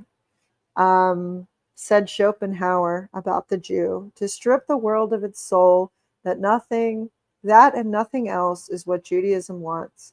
Whoa. This, however, would be tantamount to the world's destruction. Wow, this is some real reversal stuff right here. This remarkable statement, seemingly the rantings of a lunatic, expresses the Gnostic theme that the spirit of man, essentially divine, is imprisoned in an evil world. The way out of this world is through rejection of it, but the Jew alone stands in the way. Behind all the talk about the earth-centered Jew who lacks a soul, about the demonic Jew who will despoil the Aryan maiden, about the Kabbalistic work of the devil in Jewish finance, about the sinister revolutionary Jewish plot to take over the world and cause the decline of civilization, there is the shadow of ancient Gnosticism. The medieval concept of the Jew as sorcerer. This is why I can't read more than like 200 pages. The medieval concept of the Jew as sorcerer was apparent in Hesse's announcement after his capture by the British that the Jews were in possession of a secret power to hypnotize people and make them act against their will. And like the medieval inquisitors, the Nazis felt no qualms of conscience about burning the satanic Jews. Only they substituted crematoria for faggots and stakes. Okay. Chapter 15, Making an Obedient Mass. Chapter 16, The Dangers of Occult Thinking. And then it would be done. We're on page 149 and there's 170 pages. I don't know if I should keep going. It's 3:30. Anyway, let's see. Forgiveness is the Holy Grail. Taylor Swift is being accused of being a Nazi. See, a lot of people have left. Maybe it's because I'm anti-Nazi. I don't know. Like, what did you guys think? Like, what do you mean? Why is she being accused of being a Nazi? She's also accused of being a boy. I don't understand the animus towards Taylor Swift. Like, I don't like dig Taylor Swift or anything. Like, it's not my kind of music, but I mean, who cares? Is it because she's like an idol of all these teen girls and people just hate teen girls? Is that why people hate her so much? What's the deal? What do you guys think? Yeah, I've seen all the the transvestigation things. I don't really believe them. Um, yeah, they did. They did indeed. Uh, it's a song called Opalite. Is there some? I don't know. Let's see. Opal. Oh, I mean, what? I don't see. I do see. It looks like old Hollywood stuff, like she's doing an homage to like those weird swimming movies. What are the lyrics?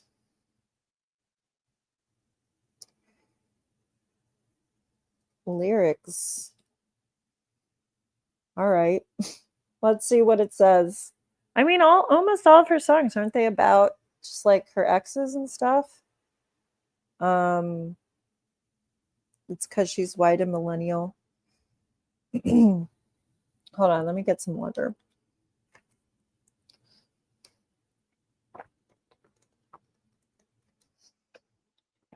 Let's take a break and look at Taylor Swift. Let's take a break from these real Nazis and take a break and look at Taylor Swift here.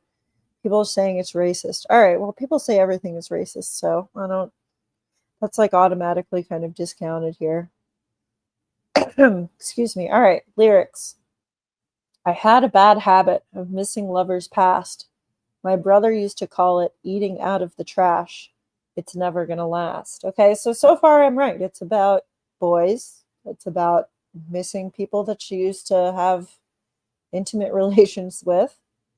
Okay, and then it says, I thought my house was haunted. I used to live with ghosts, right? So here she's saying that she still thinks of these people, they haunt her.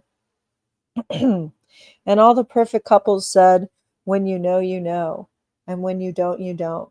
Okay, so far I don't see any kind of racism here. So far I'm just seeing her searching for love in all the wrong places and being haunted by her exes. She says, let me hold on, I have to plug my computer in. She says, and all of the foes and all of the friends have seen it before, they'll see it again. Life is a song, it ends when it ends. I was wrong. So far, not seeing anything racist. But my mama told me it's all right. You were dancing through the lightning strikes, sleepless in the onyx night. Okay, so her mother is reassuring her. She's still positive, even though she's dancing through storm and sleepless nights.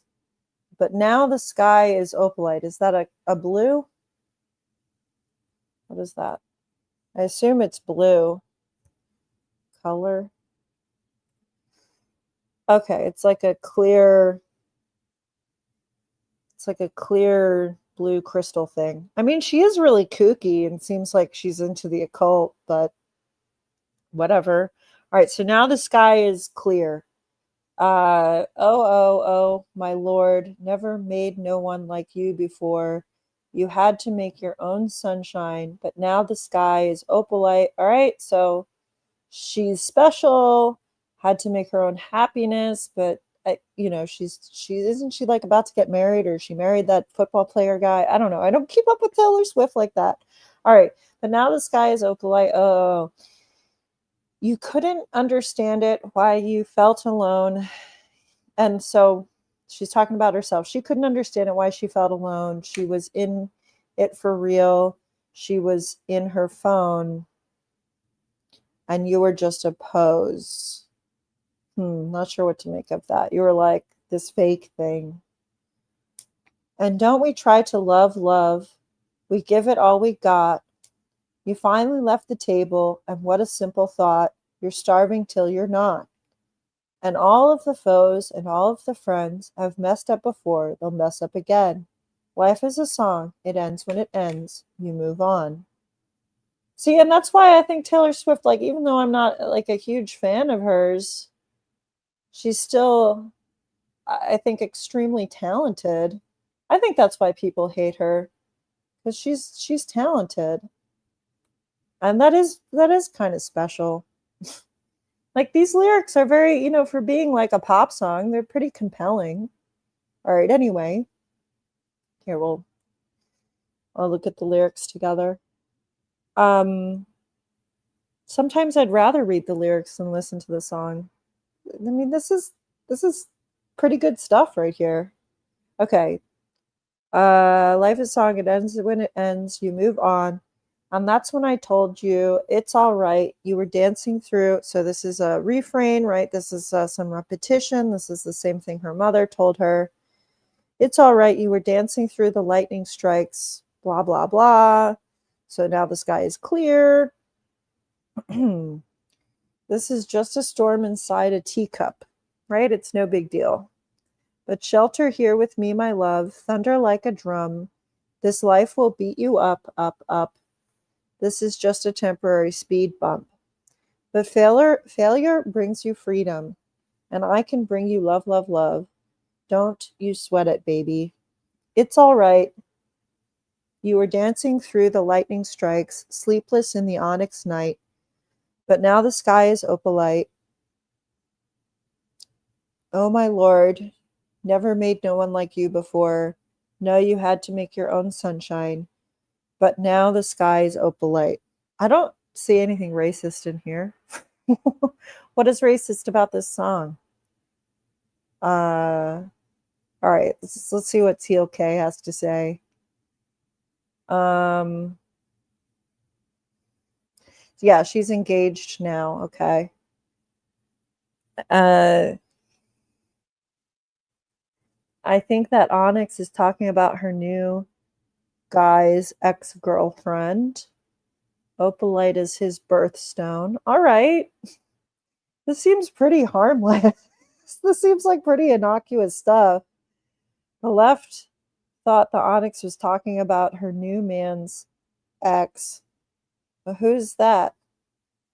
Who's okay? I see Taylor Swift fiance. I know he's a football player. See, this is how little I pay attention to pop culture. Okay, so Travis Kell ex girlfriend. Who's his ex girlfriend's an African American lady?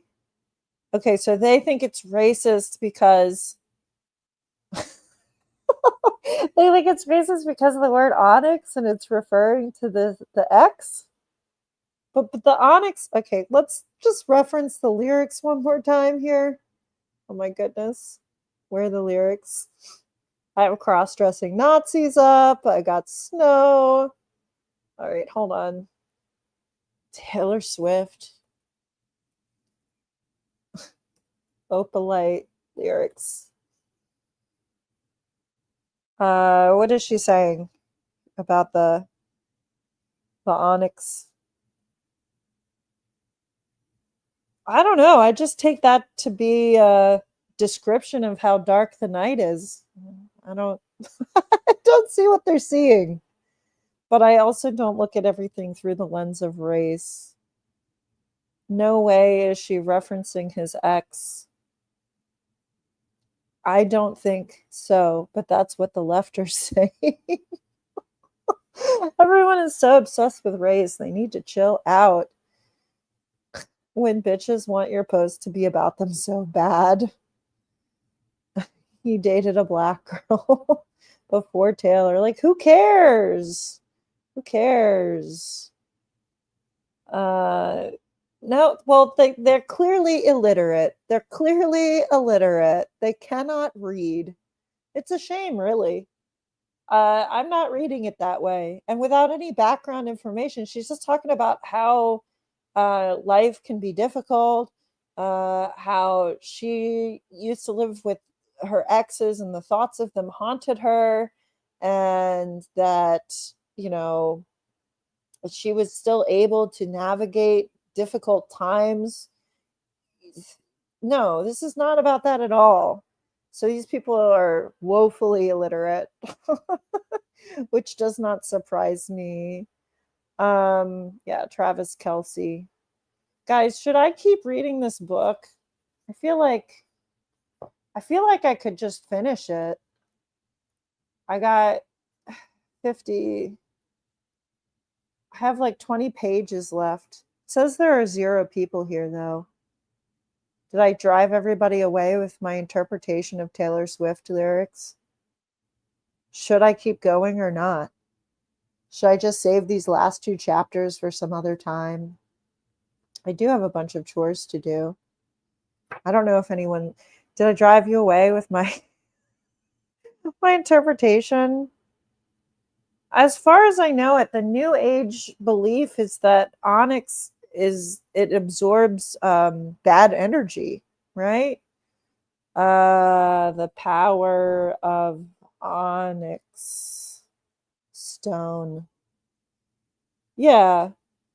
So according to the new age, thanks AI, it's protection, strength, grounding. It absorbs the darkness, as far as I understand it. Uh, I don't, I don't have that much of an understanding of. I like crystals because they're shiny. I don't think they really do anything. They just kind of look cool. But I think Taylor Swift is certainly into. Uh, she's certainly into new age stuff. Um, but that's crazy. That's kind of going out on a limb. That there's really no evidence of that within these lyrics at all.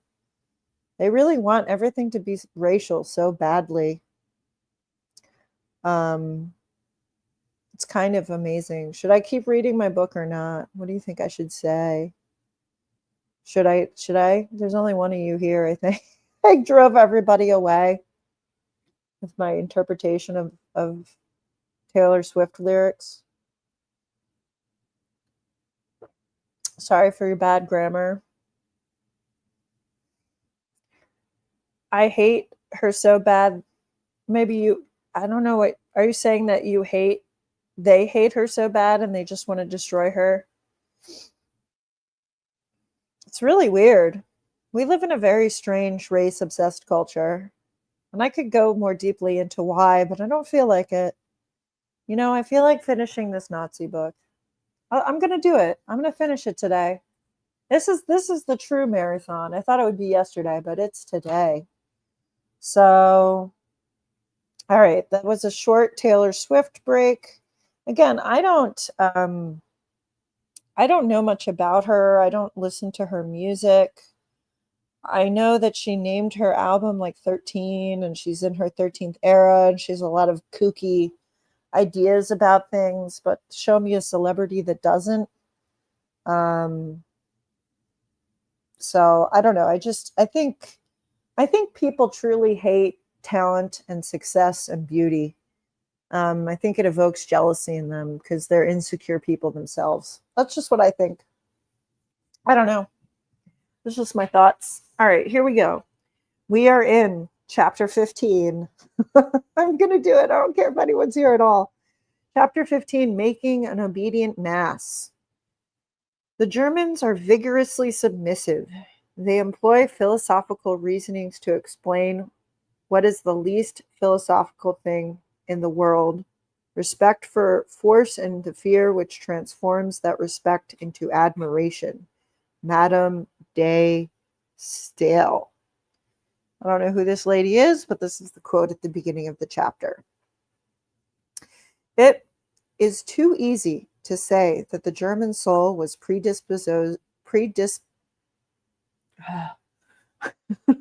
this is why I don't usually was predisposed, thank you, to totalitarianism.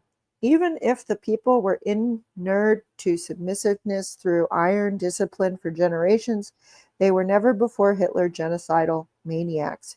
Since World War II, several books have appeared which, while not dealing directly with the Nazis, are of invaluable aid in explaining how ordinary people can be transformed into automata devoid of conscience or reason. They help us understand not only the Nazis, but millions of disciples of movements in Western countries today, and remember this is 1977, who almost overnight are weaned from their customary behavior and attachments and indoctrinated with irrational beliefs. They are the True Believer by Eric Hoffer, The Mind Possessed by William Sargent, and The Rape of the Mind by Joost Meterloo. What is the formula for producing pliant followers? Take people not wholly preoccupied with subsistence, who despair of being happy either in the present or the future. They feel the sharp, cutting edge of frustration, either through some personal defect or because external conditions do not permit growth. They are eager to renounce themselves since the self is insupportable. Many German men were in this position at the end of World War I. They came home to a civilian life without purpose, in which they had no part. In the chaos and collapse, vast armies of uprooted people felt threatened by the war's economic and social aftermath. National Socialism gave them a chance for a fresh start. As Eric Hoffer points out, so let's look him up.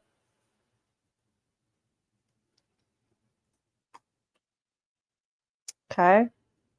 He said, people who see their lives as irredeemably spoiled cannot find a worthwhile purpose in self-advancement. The prospect of an individual career cannot stir them to a mighty effort, nor can it evoke in them faith and a single-minded dedication.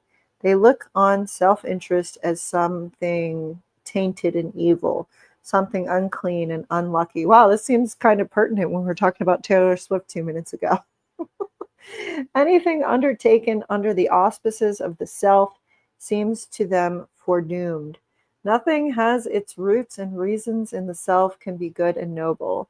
Their innermost craving is for a new life, a rebirth, or, failing this, a chance to acquire new elements of pride, confidence, hope, a sense of purpose and worth by an identification with a holy cause. I think that's what we see in a lot of these protesters, these young activists. An active mass movement offers them opportunities for both. If they join the movement as full converts, they are reborn into a new life and in its close-knit collective body, or if attracted as sympathizers, they find elements of pride, confidence, and purpose by identifying themselves with the efforts, achievements, and prospects to the movement. Indeed.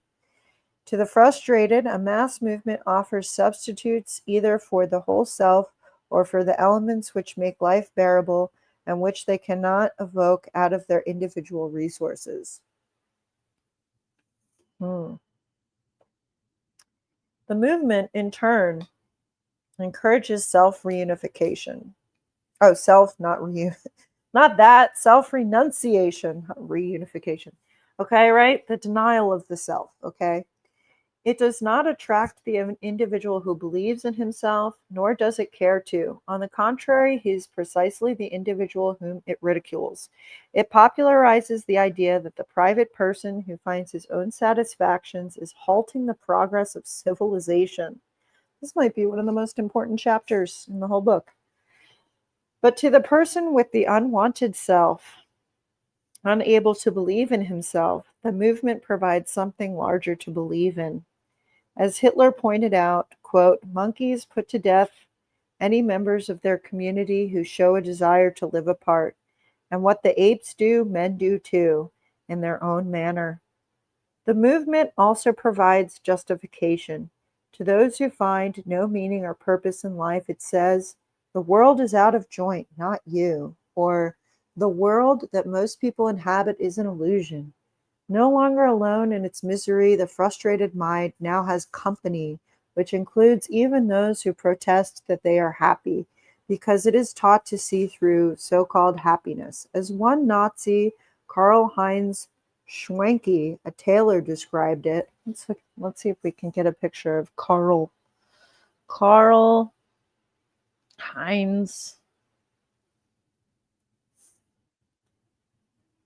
Schwenke. That's why there's so many of these Karl-Heinz people. SCH.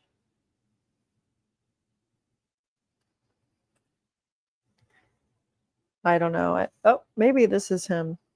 I don't know. Anyway, he was a tailor, and he said, I had 10 suits of my own when I married. 25 years later, when their democracies got through with me in 1918, I had none, not one. I had my sweater and my pants.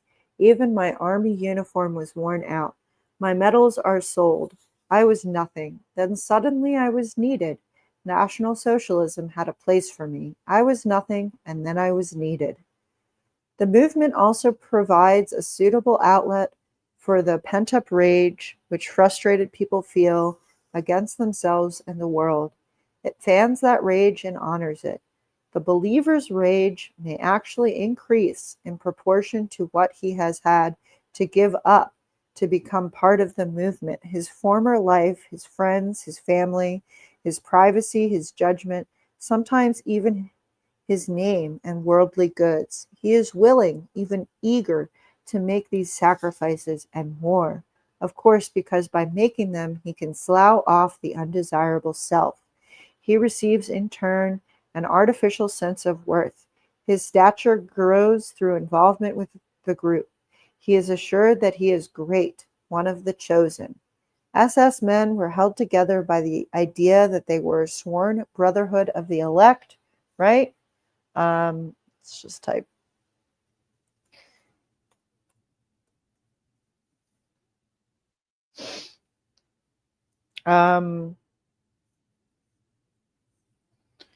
Whoa.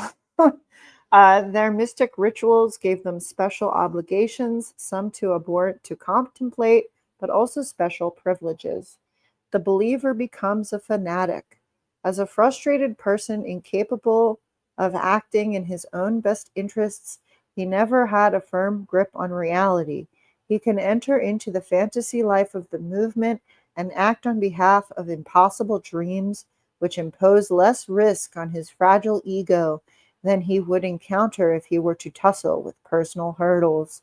He gets a sense of omnipotence, too, from tackling world shaking tasks. I think this is the most important chapter. Running, because this can apply to every revolutionary movement or cult movement. Fascinating. Running away from an acceptance of his own nature and the world as it is, the believer is prone to credulity. He believes because it is impossible. He can be persuaded by the irrational and led by the nose by charlatans. It is easy for him to become irresponsible, since he is not following his own will. Rudolf Hess, commandant of Auschwitz, was the perfect exemplar of willlessness. As he confessed at Nuremberg, he said, quote, "I had nothing to say. I could only say, Jawohl." We could only execute orders without thinking about it. From our entire training, the thought of refusing an order just didn't enter one's head, regardless of what kind of order it was. Since life was irredeemably spoiled for the believer, he has a relatively little hesitation about spoiling it for others. This gives him an advantage. That's interesting, right? Since his life is spoiled, he is not hesitated to spoil it for other people. Misery loves company, as they say. Right? This gives him an advantage. He can be unscrupulous under the disguise of idealism. His self-righteousness permits him to convince himself that he is destroying people for their own good. Joseph Goebbels felt it his duty to unleash volcanic passions, outbreaks of rage, to set masses of people on the march, to organize hatred and despair with ice-cold calculation. Eric Hoffer explains such inhumanity.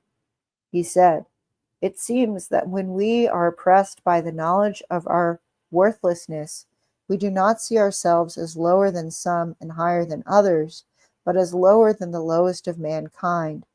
We hate, then, the whole world, and we would pour our wrath upon the whole of creation." There's a deep reassurance for the frustrated in witnessing the downfall of the fortunate and the disgrace of the righteous. They see in a general downfall an approach to the brotherhood of all. Chaos, like the grave, is a haven of equality. Their burning conviction that there must be a new life and a new order is fueled by the realization that the old will have to be razed to the ground before the new can be built. Their clamor for a millennium is shot through with a hatred for all that exists and a craving for the end of the world. This recalls Alfred Rosenberg's argument that the denial of the world needs a still longer time in order to grow so that it will acquire a lasting predominance over affirmation of the world, and his equation of the Jew with affirmation. To be bored is to be potentially an easy mark for a movement. It provides the meaning and purpose which are gone from the life of the isolated individual burdened with freedom. As one young Nazi put it before World War II, we Germans are so happy we are free of freedom. What sort of social milieu is it that breeds people who want to be free of freedom? Let me get some water here.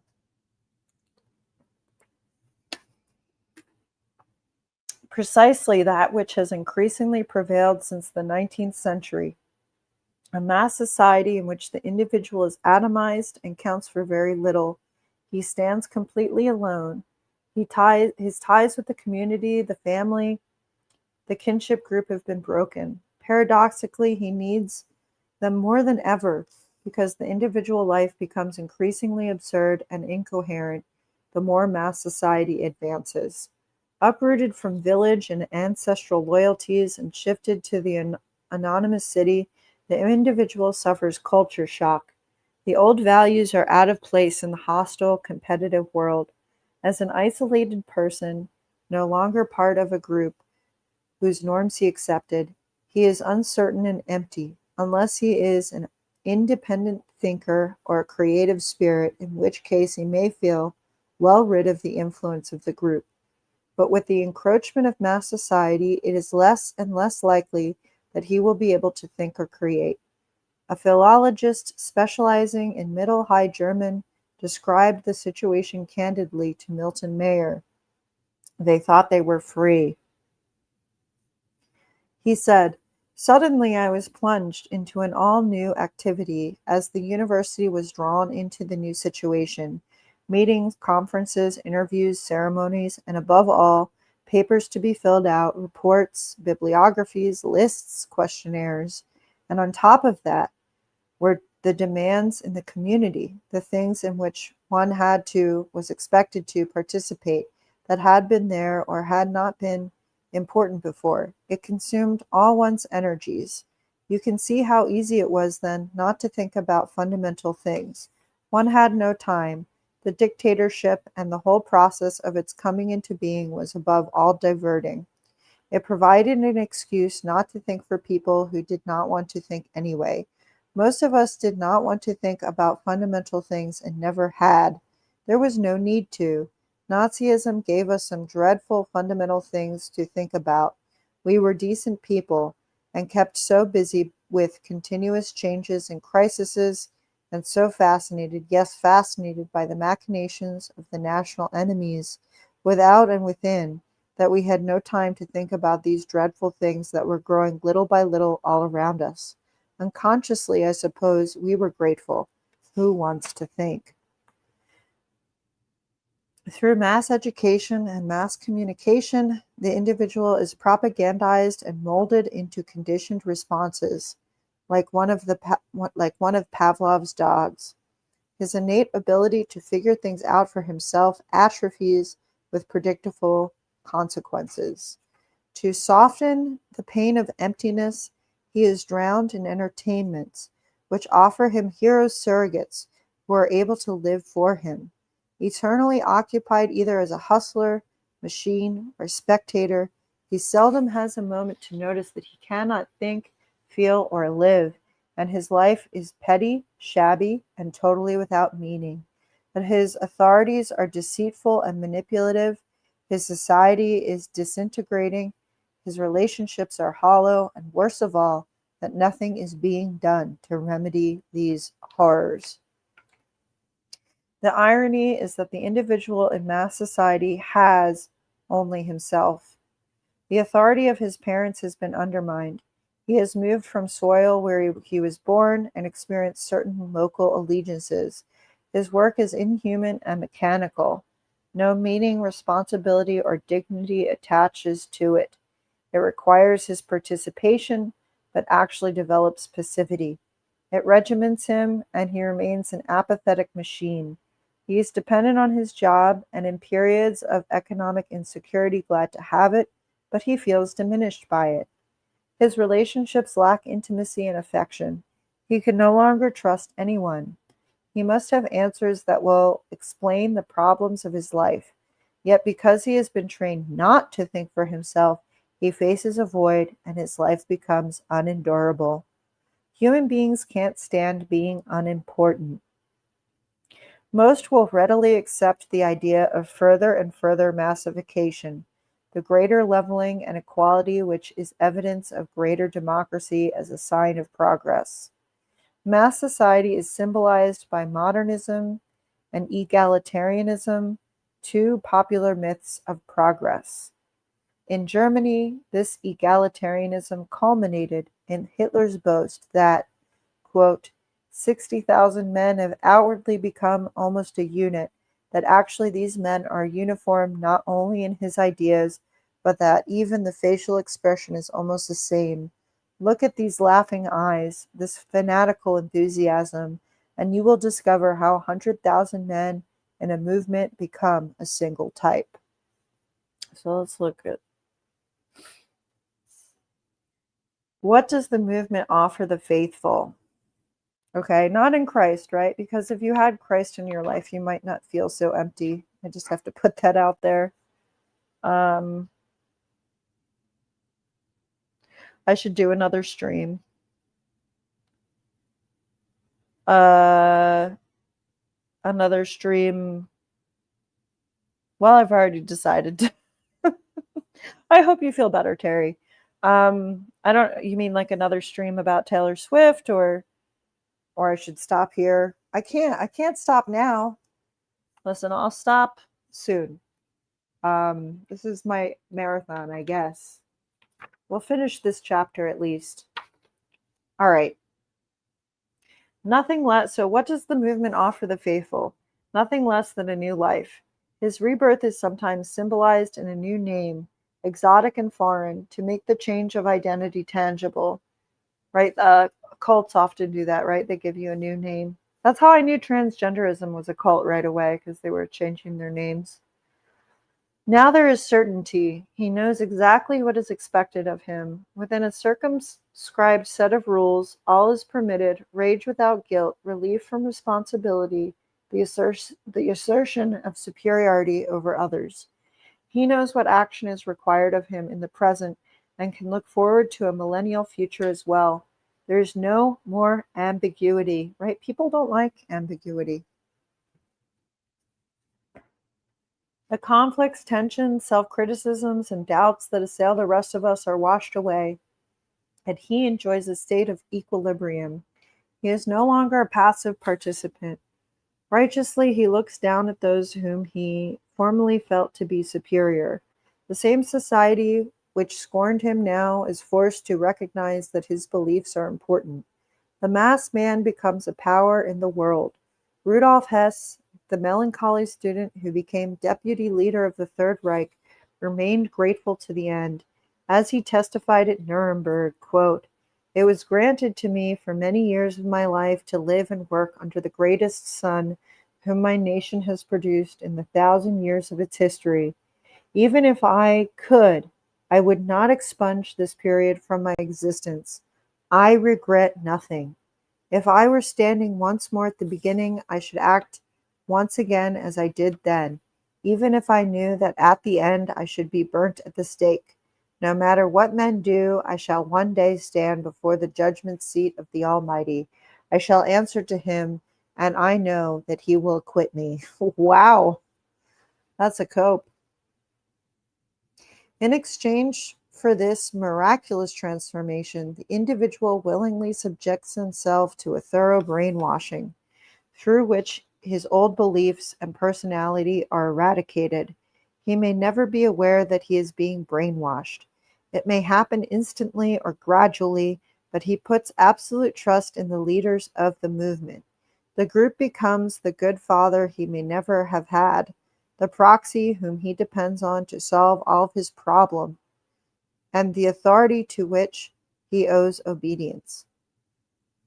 From the moment he is captured, he identifies with the group, and begins to think as they do. Their common undertaking ensures that he will never have to shoulder any personal blame for failure or shortcomings. So long as he behaves according to the rules, he will be accepted. The rules are clear and consistent, or seem to be. The Germans were used to compulsion from early childhood.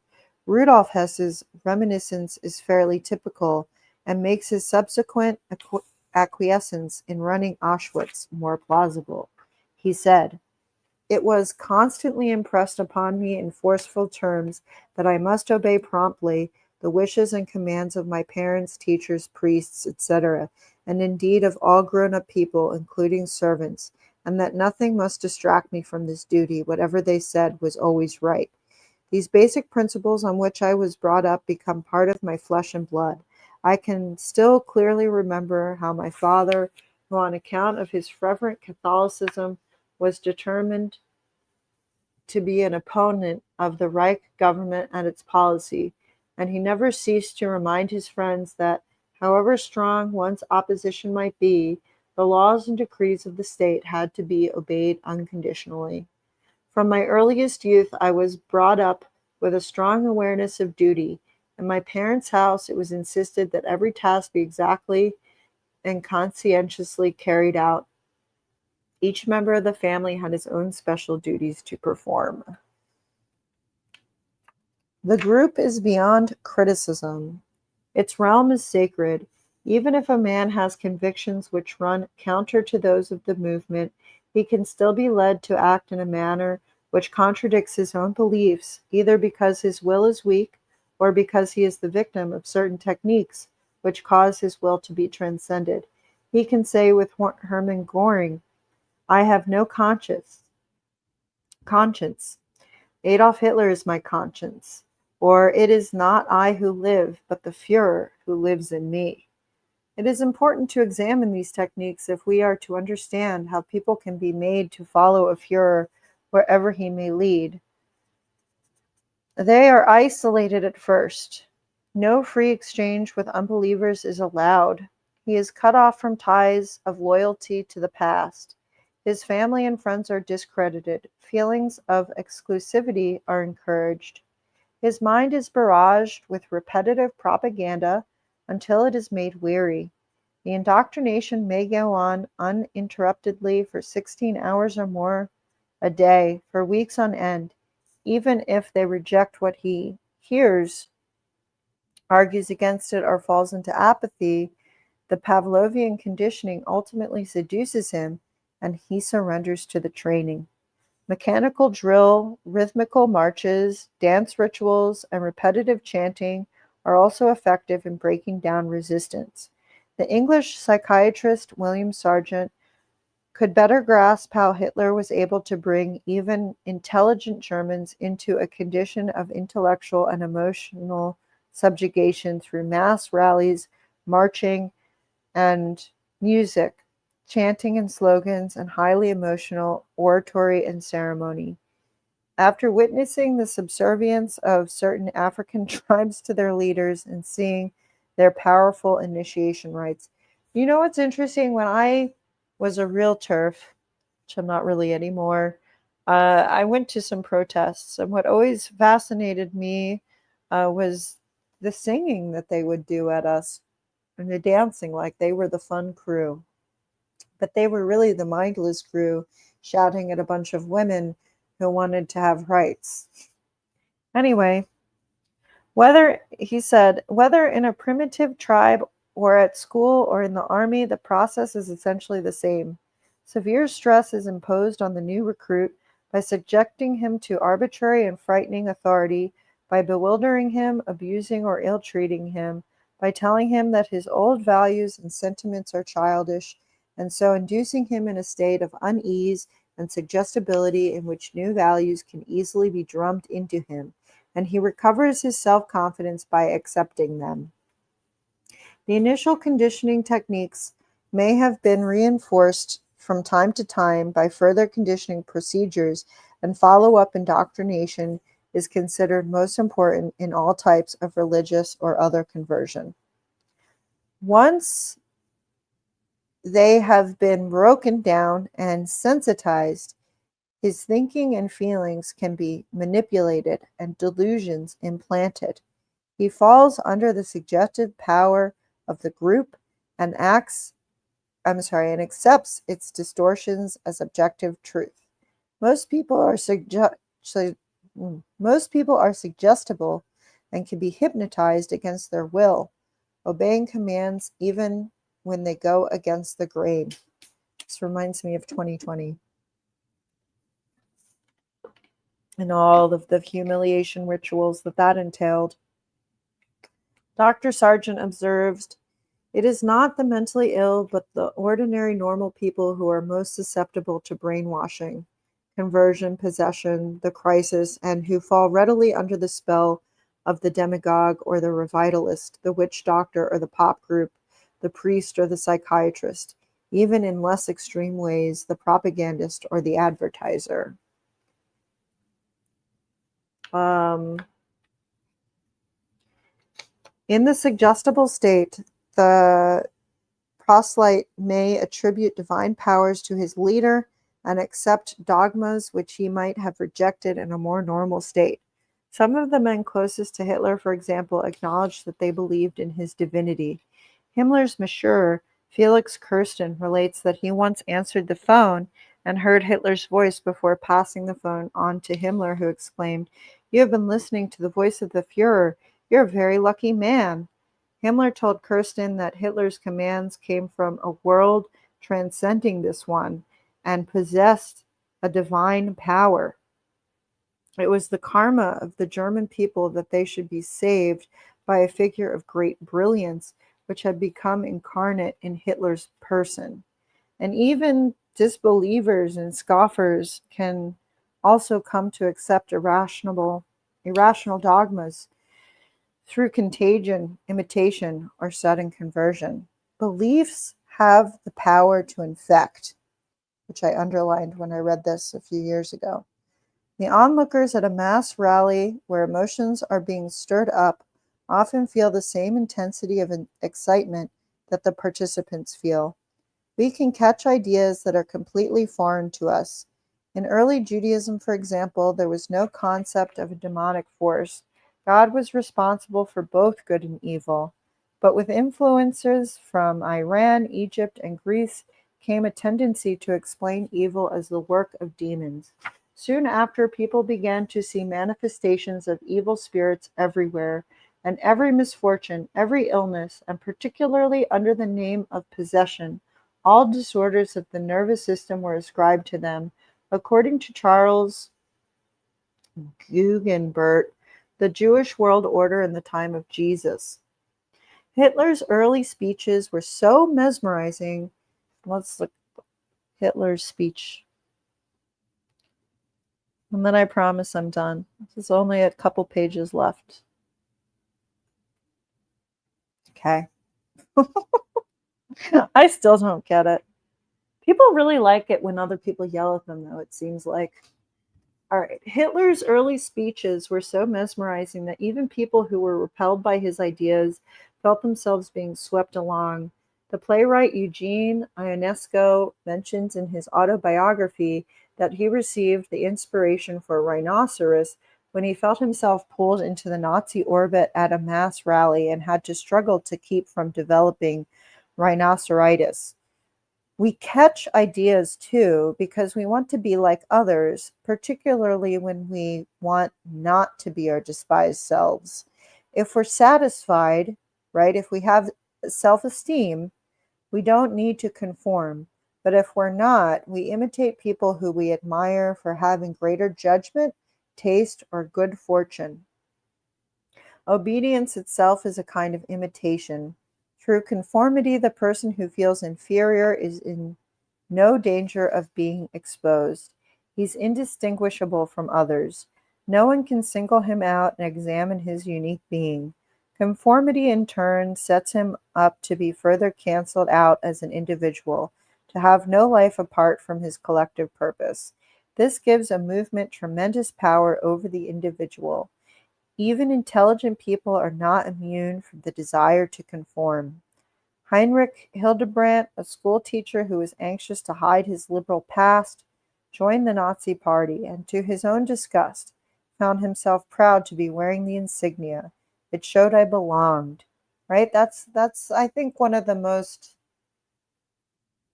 it's one of the strongest urges of inside any human being, the urge and need to belong. So he said, I belonged, and the pleasure of belonging so soon after feeling excluded, isolated, is very great. I belong to the new nobility. Hofer observes, above all, he, the true believer, must never feel alone. Though stranded on a desert island, he must still feel that he is under the eyes of the group. To be cast out from the group should be equivalent to being cut off from life. This is undoubtedly a primitive state of being, and its most perfect examples are found among primitive tribes. Even now, though, mass movements strive to approximate this primitive perfection, and we are not imagining things when the anti-individualist bias of contemporary mass movements strikes as a throwback to the primitive. Sudden conversions, which may happen through hypnosis, emotional shock, despair, or exhaustion, can bring people into movements. Wilhelm Sargent believes an apparently well-balanced person dominated by hypnoid and slightly suggestible brain activity may suddenly give up his previous intellectual training and habits of rational thought to accept ideas which he would normally find repellent or even patently nonsensical. Sargent is convinced that a heightened state of suggestibility accounts for many cases of demonic possession or for sudden salvation. The history of mysticism offers instances of extreme opinions instantly reversed. The critical faculty is suspended, and what was formerly believed to be black is now white, and vice versa. Once the believer has been taken over by one of these means, it is difficult for him to revert to his former self. In a sense, collective totalitarian thinking can be compared with schizophrenia. In both, there is, says Joost Meerloo, in The Rape of the Mind, a loss of an independent, verifiable reality with a consequent relapse into a more primitive state of awareness. In both, thought and action are arrested at an infantile level of development. Sounds like what they're trying to do to everybody in America. Keep them in a state of permanent childhood or adolescence and make them illiterate along the way. Okay, we're almost done. Since the totalitarian denies man's dynamic nature, views him simply as a submissive robot, and provides this robot with one single simple answer to all the ambivalences, doubts, conflicts, and warring drives within him, all attempts to dislodge the official cliches clash with the same cliches. The believer's isolation in a fortress of other delusional thinkers gives him no opportunity for clear thought or contact with influences. He is immune to reasonable propositions. Sounds like the trans cult. He is convinced that he is reasonable and that his enemies are not. Having burned his bridges behind him, broken with his family and old friends, he cannot go back. He is committed to his involvement in the group. To renounce it would be to repudiate himself. It would also mean giving up the psychic benefits of omnipotence.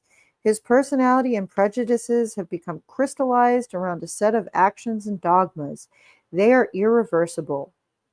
Any external stimulus which threatens to penetrate his armor and make him see the absurdity or injustice of his position is rationalized to further harden his rigidity.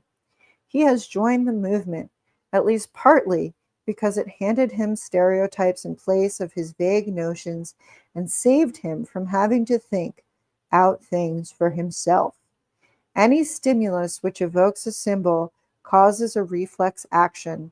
With his weakened conscience and consciousness, he can no longer respond spontaneously. However, he may appear to be doing so.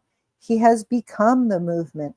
All thoughts and feelings that are at odds with it are snuffed out. This is what gives the believer the air of one-dimensional man.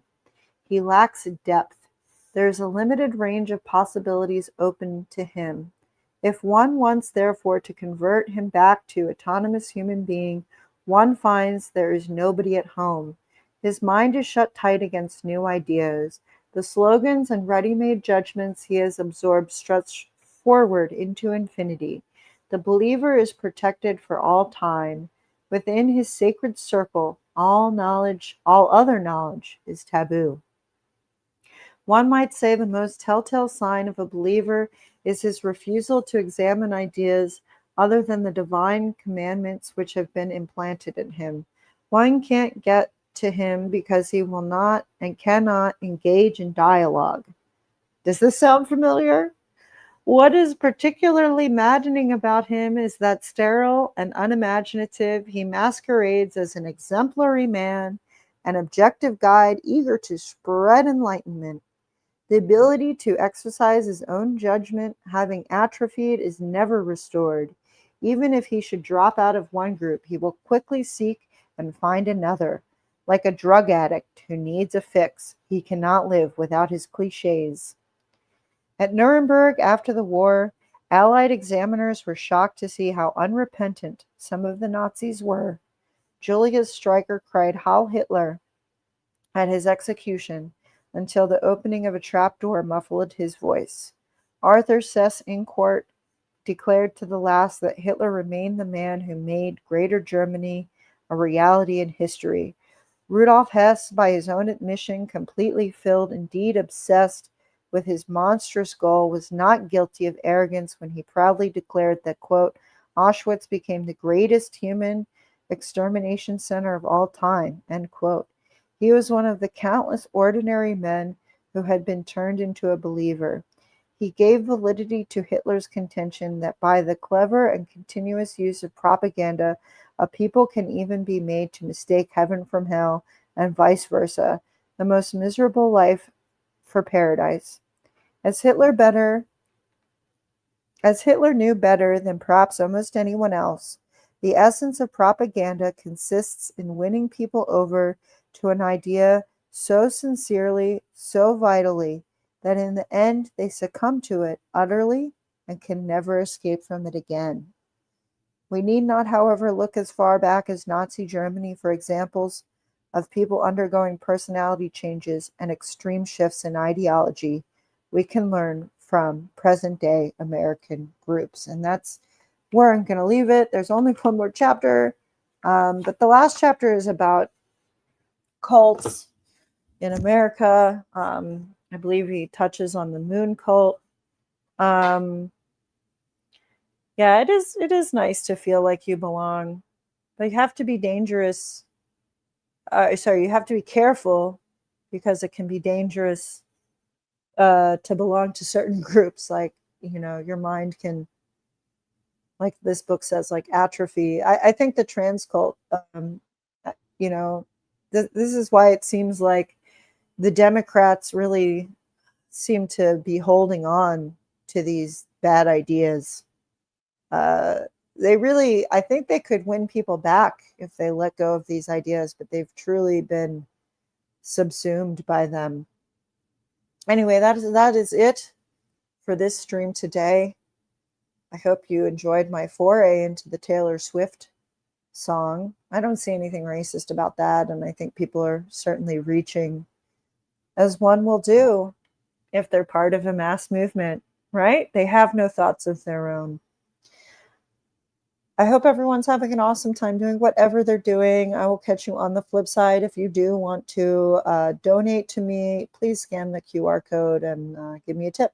Otherwise, I hope you've enjoyed this, and I'll catch you on the flip side. Thank you, Terry Strange, and thank you, TLK, and everybody else that showed up today. Goodbye.